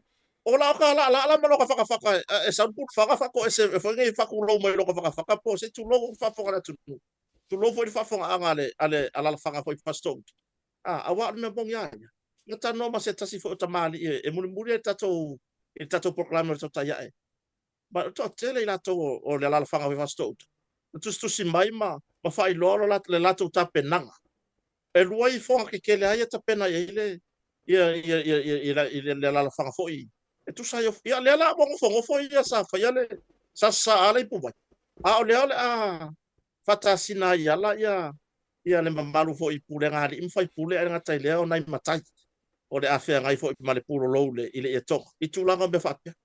Se ta o manku ai lo foi male. Markala ngwa le. Are faya o nga marka mai ki o langa vasenga la ki foi o ngo kausa. Io orka mai ki ra de fia er faya o ngor kau kala. Io. Ia le ala. Lo marolo fai lo mar faya o ngor mai ki sa wi ai ka sa ngwisi ra. Le sa ngwisi faya o nga mai fai langa lunch. Io. Alwi follow mar faya o nga sa fai la lo va marka mai ki ra fa sa. Fe siri lo e mar faya o nga ye. Oile ngolo tama. Io. Oile ngolo tama e fa pe marka mai ki o lepo. Yo ayo le fa pupu e kamaki ki le ngolo ka ma o ka lepo le ngo ala fa mai ya e kamaki ki o lepo yo le ngolo ka ma lepo fa mai lo mar fa ya o la ma ku o lo tama la ma ku o lo kama e fa mer kamaki ki e ma ki ku pula nga ma lo kama o fa kwa o ka usanga lo kama yo ai sa o ngar ki ngale fa ilong ilang kam yo fa mai lo mar fa o la ma wa fa mai ye e whakaaonga hoi kausanga o loka ma. Whai mre ka mai ki kau kala a. Lea o a o le leia kinga. Whai mai, whai oi whai a onga. Whai mai le tala lo tina ana o le whanau ai le a mi o whata malo tapa. Longa winga ore ngi ka malo. E whai mo ia wharpiri aki e kai ma whai mo ia le awasa mo ore ka kaula. Ioi. E pēra kai whape ngar ku langa le ngere ka komkanga rwen. Ah, ina kai ka kilo aku ye. Le anga le kupole mele, e le a mi o whakama, mare ka komkanga rwen. Usa pe wa nga foi le ia tu lo na foi le pai a inga ma e ona le fai ngo fie foi ona inu le pu vai ona u masa ai pe ola fonga ngi e fua nga i ka kala ngo ah e foi le fa ko ka mai i ka kom a wa le ba nga fa nga u mtanga lu ngo le mai nai tu a u ma vai sa la tu tawa sa ina le nga surta ya u ma fa tu langa mai se rumana ile le mtanga ya le pe ka ngi aku nga le fa la vele ko kilo e mkanga lu nga lu ma e kai pena fa penga sa kilo ye mo pe ya ka marka ma ki lo wingo le kai mi ako ngo fo le fige ma non toru ma lepo so le lo wingo le va sori le po ka kaula o le tulanga le le ya le po wa kau le kaula le wa kau le ma me le ka ko mo to ai pe o fa le ko le ya o le fa ko ngo ka usanga ma ko lo nga fa tama ma nga fa lo e fai ni lo le po pe po o lo le po e kai pe ya tu ya tu vas sa go mai lo to va tu vas a O le o whanau ngononga ku ile whakarangonga ngā le awhionga ia tora fua vui masina ia male sunga ia whatau malama le askonga i le lako whakarangonga maruso ia mau. O whanongo ka ue whakau malama le sunga ia li o whapea. O whangalai o le mkangalinga o leo e lenka mai whanga vui. E lenka mai whangalai o le mkangalinga o leo. Ka ilo voi whanga leo mai laka rampo pe kusa ia sao. O koe ngā whanga ese o malei whafo. Lawa i o mkangalinga leo. Ia ale o e lengi whanga. Ia o mangkuanga rola ia le siko inga ngarka kongu o siak. Nga maka leka le ami laka kau. Ia ngā pāre kau a vai a kungar koe inga. Mare kua kua ronga le fika ulang whanga ka moi. Kua kua le fika ulang whanga ka moi. Ya, famakala ko inga le aka fama ia. Okay, wala au mer commander ya kia. What about you? Ala wala au mer ko inga le famakala le aka nga foringa mai. O le famakala le aka ale e mo ngore mar ko inga ko le aka. Ya mga fama ya commander nga ya. Hey, what about you? Ya fa ko mar ko inga. Yes, sam kam ya ku ko lunga. Ngare fu e mar ko wa ya. O kan ko mar fu mar ko kamoi lo. Ko wala au mar commander ya. Hey, what's that? You want to leave me off, sir? That's my speech can. Yeah. Hello, kako falong ako ngay. Hello, ko yaw fa ko pe fanga ya ko yaw la ya fang. Ola wo maule le soy fu. O le kamari o le kuwa le la ko yaw ngi fang. Te nga wa ka fa ka pepelo fa ka ye fa ri mai. En ka nga ngo le. Ye no inga sa o la ko nga that's my speech can. Ar fu mar ko. Ya, oke. Mga kubai-bai na nga ngi. ai ele se le sa no nga fa tau malama ya wa ke lor ma tu ante le o fanga ko ko ngora matanga luenga o leo tele o fanga wala nga na tele fo ia vaenga na lau manu ia le mai fa so tu la fono fana i tonu o matanga luenga fa tu yo mena tupu mai le matanga e o ngisi o fanga o le la ua ku fo ile o no fanga e fa nga tanga tani fa so tu la fono ta si vo ila le vaenga la ta tu fa telitalia ia po fo esa o po ka ki manga fanga e wala nga ta sile na vaenga o le la ta tu wa ai o no le tu langa le ta tu taimi ya la fo tu sila tu langa na ta tu wa vai nga fo yo le tatu wa fa la wiloa ya poani tu langa o angi o lo ri li fai le te mili nei le tatu motonga wala wiloa o telu watu i Amerika o ma tua tala avele o nanga le tatu motonga nisi fo yo ainga o lo tongi mai fafo ia le tu langa o tatu no foa ma tu langa o tatu wa fato tonga ino mo mara e o i fale a onga ai me se fo maru tapu ia mfona e sa no ya patai siap ya oleh o le whaafisiri ne fiafi ia ua whaafifia ina lava. Pe o le tūlanga nai i le ne fiafi e. A fiafi uma o tātou pōkalame le mawhai o na ave sele anganga o le whaaftaitele. Le fionga le ngā whatasi a pui mono.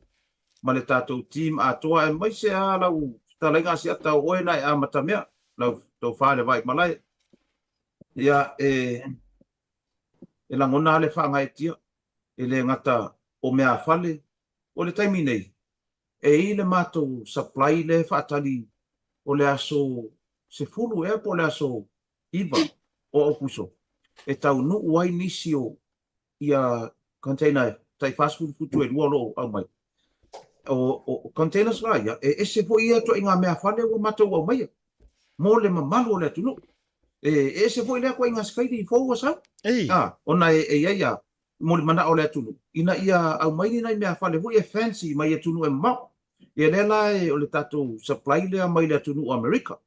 Lela wa e tau nuu lea so sifuru au kuso po le sifuru tasi.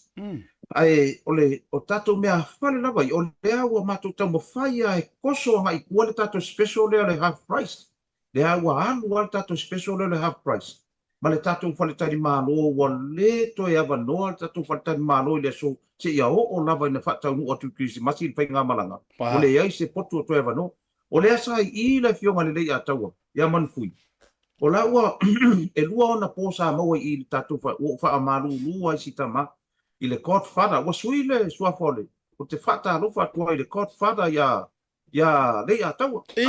Wa o whai mai ia mai sila. Wala au mai o le court father. Whakia o le lei. Wa o vai ka Filipingo vo ia. O kanga ka piko siri anga le anga ia ka o mengi o court father. Ia ka Filipingo. Ia whata alofa atua i court father ne fiafi. Ne a taua. Ai o se mea fia whaai loa le atunua si ata o mauano tawa no. O le tatou fuala au fo ilo le meta le a mai le tatou company. Ia ua su e whaata pito le atunua. Ua matua mata o tia le sa ili o le meta i nei. A le ua toi wha manatu atu le atunua. E tutusa le leia le meta. Ma isi tatou fuala au ia maua i tatou whale o loa. I o le waispan. E whaai loa tu pe suma i tatou whale o loa na. Nga whaai loa atu leo tatou. Whaenga ia ede. Ono o whaai uru tatou taimi. Ai wha mai atua se tala ne fia se tai. Se ole mea ngeo ka mai kiki. O mga kua ni nge yaso o le mea leo le. O no wanu e fai se ngā luenga mano wanu ke ngā lue se ngā luenga e le lava le o ina. O le ka mai kiki e ula vale, o le makua ula vale, o le sifio ula vale konga na senga. Pai aku no ile fai aonga, o mai eo. Ka pela e oe le Nissan, sa pela e oe le Mitsubishi. Ai alu oe sa pela le ka mai kiki ula vale le, alu sa pela le Toyota. O mai lo le kai o fa ku kulu mo le sampi foi le o nga fa ku lo ia sa o nga Nissan sa pela uma sa o le Mitsubishi sa pela uma sa o le la kiki le sa o pula i mo le fa ia o wa ngalo sa pela ngol Toyota fa ku lo le fa o o Toyota o le wai la ngalo le ka mai kiki nga sa pela ka malo me fa o ke ko fa ku lo sa lo mo a lu lo mar ka malo me ti o manga o le fa mei o ti a ia le fa fo nga sa mo le ne ia va ia sa mangon fa me ne fa pi wale wa kele ka uranga pe ka minge sa bo wale wa hangi kwa lo wa kele fe va sa fa me ia o se fa matalanga le ne fa siata fa fe tai tele lava mo tato tauta ia e mal tato Blue Way TV fa tai mo le wa nanga wa te le lava swinga ma le lifinga o le stand o le motonga i le nei vai tau ina wa sa o le platform o fili le motonga mai le tele platform o lo tono tato watulu ua matua suipi ma le leila o nanga mo tonga le fa malo to se tato Blue Way ma le team ato le Blue Way TV ia se fa mtalanga muli le ne via jata pa tele alo fa tailo sunga le li mangon fanga me ya kota ya taurunga mai sa unanga fa minister nei taimi le fiafi ya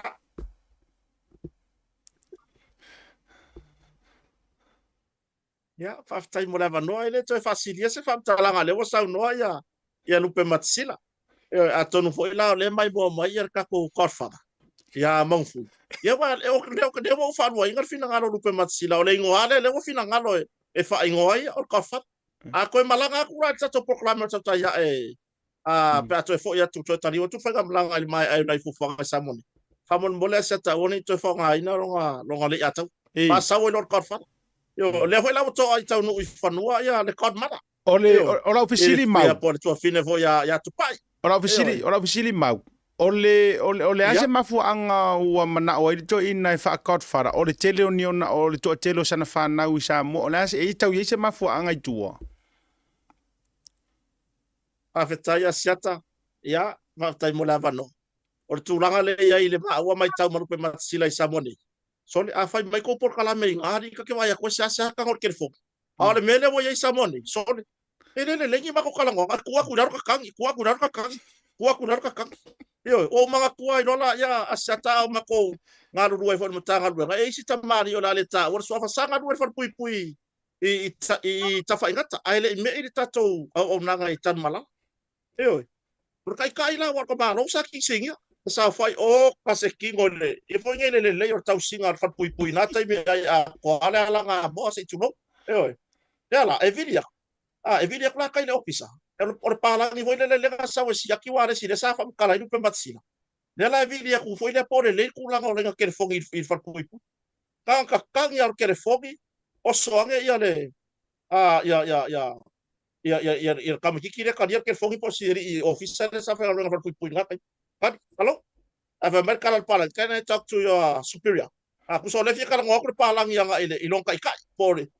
Ya fai mai ro markala le arka bagi i saking singia sinia se fa bon bola se isu marker fogi o pe kai official palang le bala au mai fa markala sak ala fuge saking singia le udan se ko vidi mai yo nga ko ka kangia boy lo le ya le saking singia sorry or mo ki ngo le palang ile ko vidi mai ki kiro ngumela or ngumela le ko vidi ko official ku fa mai le ko vidi mai lo fionga tai le ko vidi mai pe fa ga isu mai Amerika la saki singa vai. E ya le vidi ka dia ele vi ko pe kang ya pa. Pe na pe na la fia pinne. E fa pegar ku la sa mama ka winga marupe maxila ile ker fogi ar ka fa. Ya pole sunga fo ya mong fu. Ole mele ile lengi ma ko kala ngo. Pole no ba ka gi va solo a ko mer pa ko ker fogi ma lunga screen. Ile tu la ga fo ile pisi. Ya fa fa tai mo se fero inga male so ai ngata fo ile. Ya la fo sa mon ne ya le. E tina fo ya tu pai. Ya le sa liu wa ma ya wi ngai ka ko por ka e fai ngere sala tu pai pa ma fe tu la na sata pa tai tele malo la tu no ile ave peor ta ya e fai ma wo ma pa anga e ya fia fita tasi ya ana ta ile la so fu e pe on ta to fe lo e lo ta to por ka pa fe tai fo ile la fion ile ngaftasi e fu bona por la fion ale pour le tato TV or Blue TV ile karia inga fo e pe fai lo ka ko por ka ia fia son futa tasi o mori le nga fa tai fa to ina pe mato e fai ma wompa anga i lunga tato pokla pe mo tonga ia pe na usa no lu pe matsila o ma kwa ile me sa va ngoi ka ko pok al wa kwa re ka kismes ia atonu wais fo se ato fala inga le fionga le pule al pe matsila ma fa tu fo ia la tanga mo fui mo no su fali ora a fai ska ko pok fa va ve wa ia ku langa kalinga o ka ko malo malanga mai o me le wo fia malanga mai ia o fio o mai feilo ai ma mai mo ina mta tonu ina tulanga i mea fale mo tonga ma le o nanga lo fanga solo ai a tulanga na sata mai Samoa ma fatasinga hoi ma le usaru ma silo le me uma ya ai o fatai mo neva no muri ala nga falalo ai le tu atua ile sa o tatu ai nga tu sa yo tatu falangina o le o tama o te fia fai lo antu le lo fangia tele o le tatu por kalame i Amerika o le upomoni le o se upu evanea yo le fafonga mai le lasi o Samoa i Amerika o ke aruaku a e umai o tatou tala ai mai se tatou poka malie i o te aruatu o ele umata tala mai esa o sila ia wa yellow card ia ka kera mai esa o sko ingo kuivasa esa o ngana ai mafafie ina o se vai au nga fo i morito tele o le tele o ngali ino o la tuele o toe fetala noa la utala noa terminate la utoele le ona o le o ato fionga fo io ye yu ngali ina no wal watu fo i wo mo tala ile o toe to fa tasi ono le tato por kalami ia e peitai ona o le malie manga malie fo i a le tato wa va se fa ia o la wo pe wo toe fa tasi ile lo no wingolo tele lava ni mele le ia mai ono tele fo inisi melelei o le a tupu mafana na umai I to tonu o le tātou whaasoa ia songa fua te tasi. Ai, e iei le si tangata o le a whailoa turu verso 4 e watu tonu. Ia, e iei le suafa wa umanatu e tau ana tau, e tau whaofi mai tonu o le pirifou tonu o le tātou toa ai ole a whapawhala mo le vai aso fau se o longo pui ali I mua langa ole ua whai wharupenga ka mau. Lono winga tauna I o e meire sao e mese o alo tusa. Ia mare tama na wha male mo le vai. Ia, mai atu. Ai la fotu tui vasa taurunga mai sau noa kare nei vanga la ufionga le sao. Ia, a malo whaftai le tato auso tato por kalami. Ia aere I whai atunga sia kala whai. O ke e foi a uia le godfather le fionga ia le atawa. Man fui. O nga ei ku ke e ai. Ia. Pe a foi va fonga mai le tatu tamaya le atawa. O ke e ai lo so fa le ala ka fa. E fa pera fa e. O nga nei ku. Nga pa u la wale ka ki fanga o ke va le godfather nga mo me o traktila. O le ka unga la le sifia traktila I Amerika, o le godfather. O longo winga na leo wa ya kula wa mari wa fisa mo na fionga le ato. O le ala o fia godfather. O longo winga na sa ala le asu era godfather ai sa samo. Era buka la kusa o ala godfather le. O le ai le ai ke e ya uya le ai man fui. Ke muso ya uya. Inga ba enga ya ai alo fa kere aku ya tupai le tufia tupai o mo le ko panga si utongane ya tanu cent. Ia mo oi Samoa, ia mo te koe whaftai tato por kalame a siata, e uia ngō waianga o rua ma pelinda lua whaenga a vaya e rei se me o iai, le o whalango kuru kule skoi ngō tāwao, pira. Ia rea ngō waiaka ngengo skoi ngō ngō oe, oe rea ngā whaawar, ia ai, le se me o inga mea iau, mo me o miskerio riro i re, ia ai mangu ia kere kako por kalame ngea piap, ia, whaftai aku I o ma paanga tato tauta iae, o lo whapea nga mai mua mai, ma sira mai. Whaptai lo ko nganga o pongi mai kako por kalame. Te la le umari whai aso le tua. Nga whai whai aso fōpe a ka iakuro ko soi fuamo sa makula. Kako whelo ai fōi. I le fia maranga leo le tua. Ia e morke mingai. Ia whako au staria nei soi fua. Alo whaptai Samoa. Asiata whamore lava. Ia sauno mai. Mo le asiata o si mea to fia fasao ai se I fasao le baso fo. Ia. O le upule sa ba di fanu penga e foi nei e tu fasa o le fata fele vai ai le fa ba le bole vai. O ke mai ko kai o usu o le motonga tar sanga rupe matsila wala ia ma lo di mama masing. A fa bon mole ka ku ngia la vai le ku ai for ka pangi o pe ia ngale ka fa ku ma yele. Ya ai fa sta tene bola va no fai. Alo whaptai lei toi whamaruru o tu mau. I ai ono le whawewhawe o lau tautala wafua ina o le upule a ve ese whamalemo ai tu whata whea. Ia pe whata whea fo ia pe whao pe. Sa mor ma tau prokalabele nā mara au so le vanga o le fiafi. E pei au na tau saafi mai Amerika a me se fo i le tafa te tele. E mawai le ata. E mawai le wha nofo mahalie. E mau ai fo ina I fatu ma le wha manatu le lei. Ai o te rei whaasi fo le nei a fiafi. Na ona fia mambodi a tō o lo whaanga mātou o mai lunga le porokalame. E le atoanga o le 5 tau sanga o le tau tuamara unanga le Pacific 40. Ma le lantou tā lofa voucher. O te loa whaia uma fonga tau murimoli o le mātou sase, mātou vaase wha. Whionga ia whaalolonga lupe matasila. Le au anae vaa. Ia whapea fo I le sunga ia mau hunt. Whapea fo le tō whātui vasa. Ia mātou te whamanuia tuai lau whionga lau pepe. Dele, junior tala ilene ma le whionga le wharitua ia whalute. Ai maise o le pulenga antoa le Pacific 40.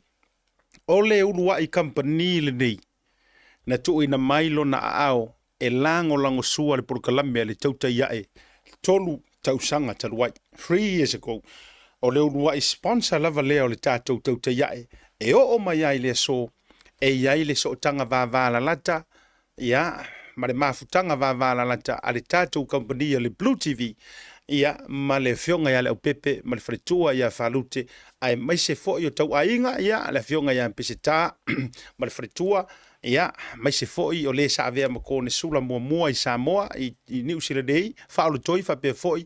Ia, le tama wha sau sa whai fo'i matama le malo ia matou New Zealand, le whionga au pito. Ma nesi lava, ai mai se tātou mo le ainga o outou mai tafo le nei ke lope sa whaonga ina le au nanga a le Pacific 40. Mai lava i leo lua iaso se o mai le aso a doile lima tausanga, whaia leo, ma whafonga o le au pepe, ma le Pacific 40, fa leo to ile mātou whaafitaitele mo le whaonga ina o le tautua, whaawawai pēr, le whaonga ina o le tautua ma le fwoi au nanga. Ea, a wā fwoi le whainga o whaatau, o te rangona fwoi, o le ama whai o na whaonga le Pacific 40, e whai atua isau whaataunga o mea whale, e to tonu o le tātou motonga i Samoa. Whamangalo se tala wale tautu malila fwoi whonga vantele. La fo i utaro mātou wa whangota le nei aso o iai ni le lei whai mo tātou wala i malo. A le ansa u whaafonga maua sa moa, a le afo isa u whaafonga maila o whionga tama i tai pāle mia, ma le tātou whai ngā malo. A whai ua sa i fo i le porokalame o le whaaleonga leo le ti ngā o le atunu. O le atunu na filifilia ma vatu le mātou whaatua tuanga o outou o tai o nei o le autou lave ina le tātou watunu. E mana tua i lo loto e whaasifo i le porokalame le nei e fiafi. Opo le pese a le puni a la vaa na tūsia ma whatuina i le sunga le whaafengainga i a lale peteru. Ma le whionga le wharetua i a vini ma le au whai pese le puni a la vaa i upu whapea. Ua tangi le atunu. Ua kangi le akungu. Sa tangi le atunu. Ma o lo o tangi pea le atunu. O a fea ea o le a ngā ai le atunu. O le la kau au ngā koe o maile ku ai ngā fiu e wha ngā ngā ka mau sa le vau. Le sa kau wha ngā mafua inga ngā yo mako ele sa vai. O le ala o le a mongi a upo le pese. Mai le se upo le pese. Ai o le wha fea ngai o le kangi. E ka kaunga wha ngā. A lau fionga le jamai tai pāle mia le ei mātou tele o tau le pua malafo atu. O te iloa mama nino mea ye loto mama. O kounga filifili e lea kua. Tulou. E le se sere whasingo manga lea tua. Lea ngai o a ia saulo. E o a ia saulo nga iyo inga lea kua e whai makupu. Ai o le leusika i amare le wha maongi o saulo. E o a ia kavika nga iyo inga mfilifili e lea kua. A o le leusika i a fo yo kavika. E o ia mose. Pero fika uma, nga filifilia ele tua. Ai mafua nga le kaulau o se wha moe nga. E le wha pealang wha yaku lea kua amea. Lea nga eo o aia yukar wha alaka. Nga filifilia Yesu e whai monga so. Nga sila fia Yesu e irkaka nga ki wha alaka. Ai na tuua vanoa pea lea tua. E tuua vanoa pea. O lea nganga le wha leo e tuai ma lea nganga i tumur wha alo. Ma le mantou walo lofa tele li tātou watunu o Samoa. Lea lea tu i malo fia i mo lolo pito vaalo fina ngalo lo fionga tamai tai panemia. E leanga at the end of the day i le ungo le aso. E nga ola wa fionga e mawhainga wha alava e la vea i le wha mai le ua kupu kukongo le tātou watunu. O na ola wa fionga lava e to tas. Ma le ka peneta i se lato i oenga. La me wha whainga ka ai step down. E mau kero whae koe kuri. Tulou wa. Mau ki reo whai koe kuri, awar kuria mo kua ia kurou le whionga komisinga leanga a kauru ere or komisinga le se e eser kangaka lai vangi mea ia. Leana mea la alainga safa fuor komisinga ia. O nga koe wha fo i mea leo la koui o la tautulanga. A o le mea lea o ngangi a kuai, ua tuwai na tautatala isi kangaka lai fia wha maongi. A e fefer kuri. O le mea nganga kupu. E fefer kuri, o le isi mea, e ongo so o koi mare fai unga mare uma fa penge yo soifua. Ia, fai ule mare matu tala ne fiafi. La foi fonga va tele se upu pa papa. Awa tatou te ano le pola e motu mai tua. Ka kofo ia, te le popole o tofo ia sentinga mainga ia ko mengi fa le ia ale aulea o ia awa te popole. Se o ke pole fu ole. La me la tatou wano i fu ile na lau mea nuti savili ma le solo. A o lo te le ai a kekele o ngā kai whale ka kouke o e whangoka inga ia maua se ai mo Samoa. Mea lea, whaangalo ma whaapasi le au wha pa ia maka. Lea ngā o le lau re pula e whaapa ia le maka. Iyo, ai tātou tuli luma so tātou ai. Ma awane I muta le tātou tauanau ma le tātou tui ma le tātou wololo pito vaa. Ma ilo ua kari kongunga. O le mea sa o a ma le mea mangingo e ka kauunga whai e ka ngaka pe a whai ua sasi. Wha mawai. Whai se so e ngā whapikoa a mai ai mama koe fo I mai. Ai ale ai. Ai ia le lei fo ngā auangi I kaukaulia ma lape le pea. Loutu lai mai se wha moe. Ia, whaumon mātou por klabe le vanga o le fiafi au ri tia le tu. Tātou whiroa I la so taia. Ai mai lo nei tangata asiata, ai mai se foi ia o le mātou to wha. Fionga rupe matasila, fa persunga ya mau, mai se to fa tu vasa. Matou fa to fa tu mo le fiafi. Soifua mai manuia. Soifua. Fa soifua. Soifua mau, soifua te vasa. At SMI Hardware, we understand the strength and resilience of our island and its people. That's why we produce our own ColourBond iron roofing right here on the island, using the finest materials and expert craftsmanship. Built tough to withstand our unique climate, our roofing is designed to last for generations, providing unmatched protection and style. Whether it's for your home, business, or community project, trust SMI for quality and durability. Our ColourBond iron roofing is not only strong and reliable, but also adds a touch of elegance to any structure. Engineered for performance, our roofing stands strong against the elements, ensuring your peace of mind. SMI Hardware, where strength meets style. Proudly Pacific, proudly local. Visit us today to find out more and see why ColourBond iron roofing is the perfect choice for your next project. Talofa lava, Tasi Market is here at the Mangere Town Centre, the heart of South Auckland.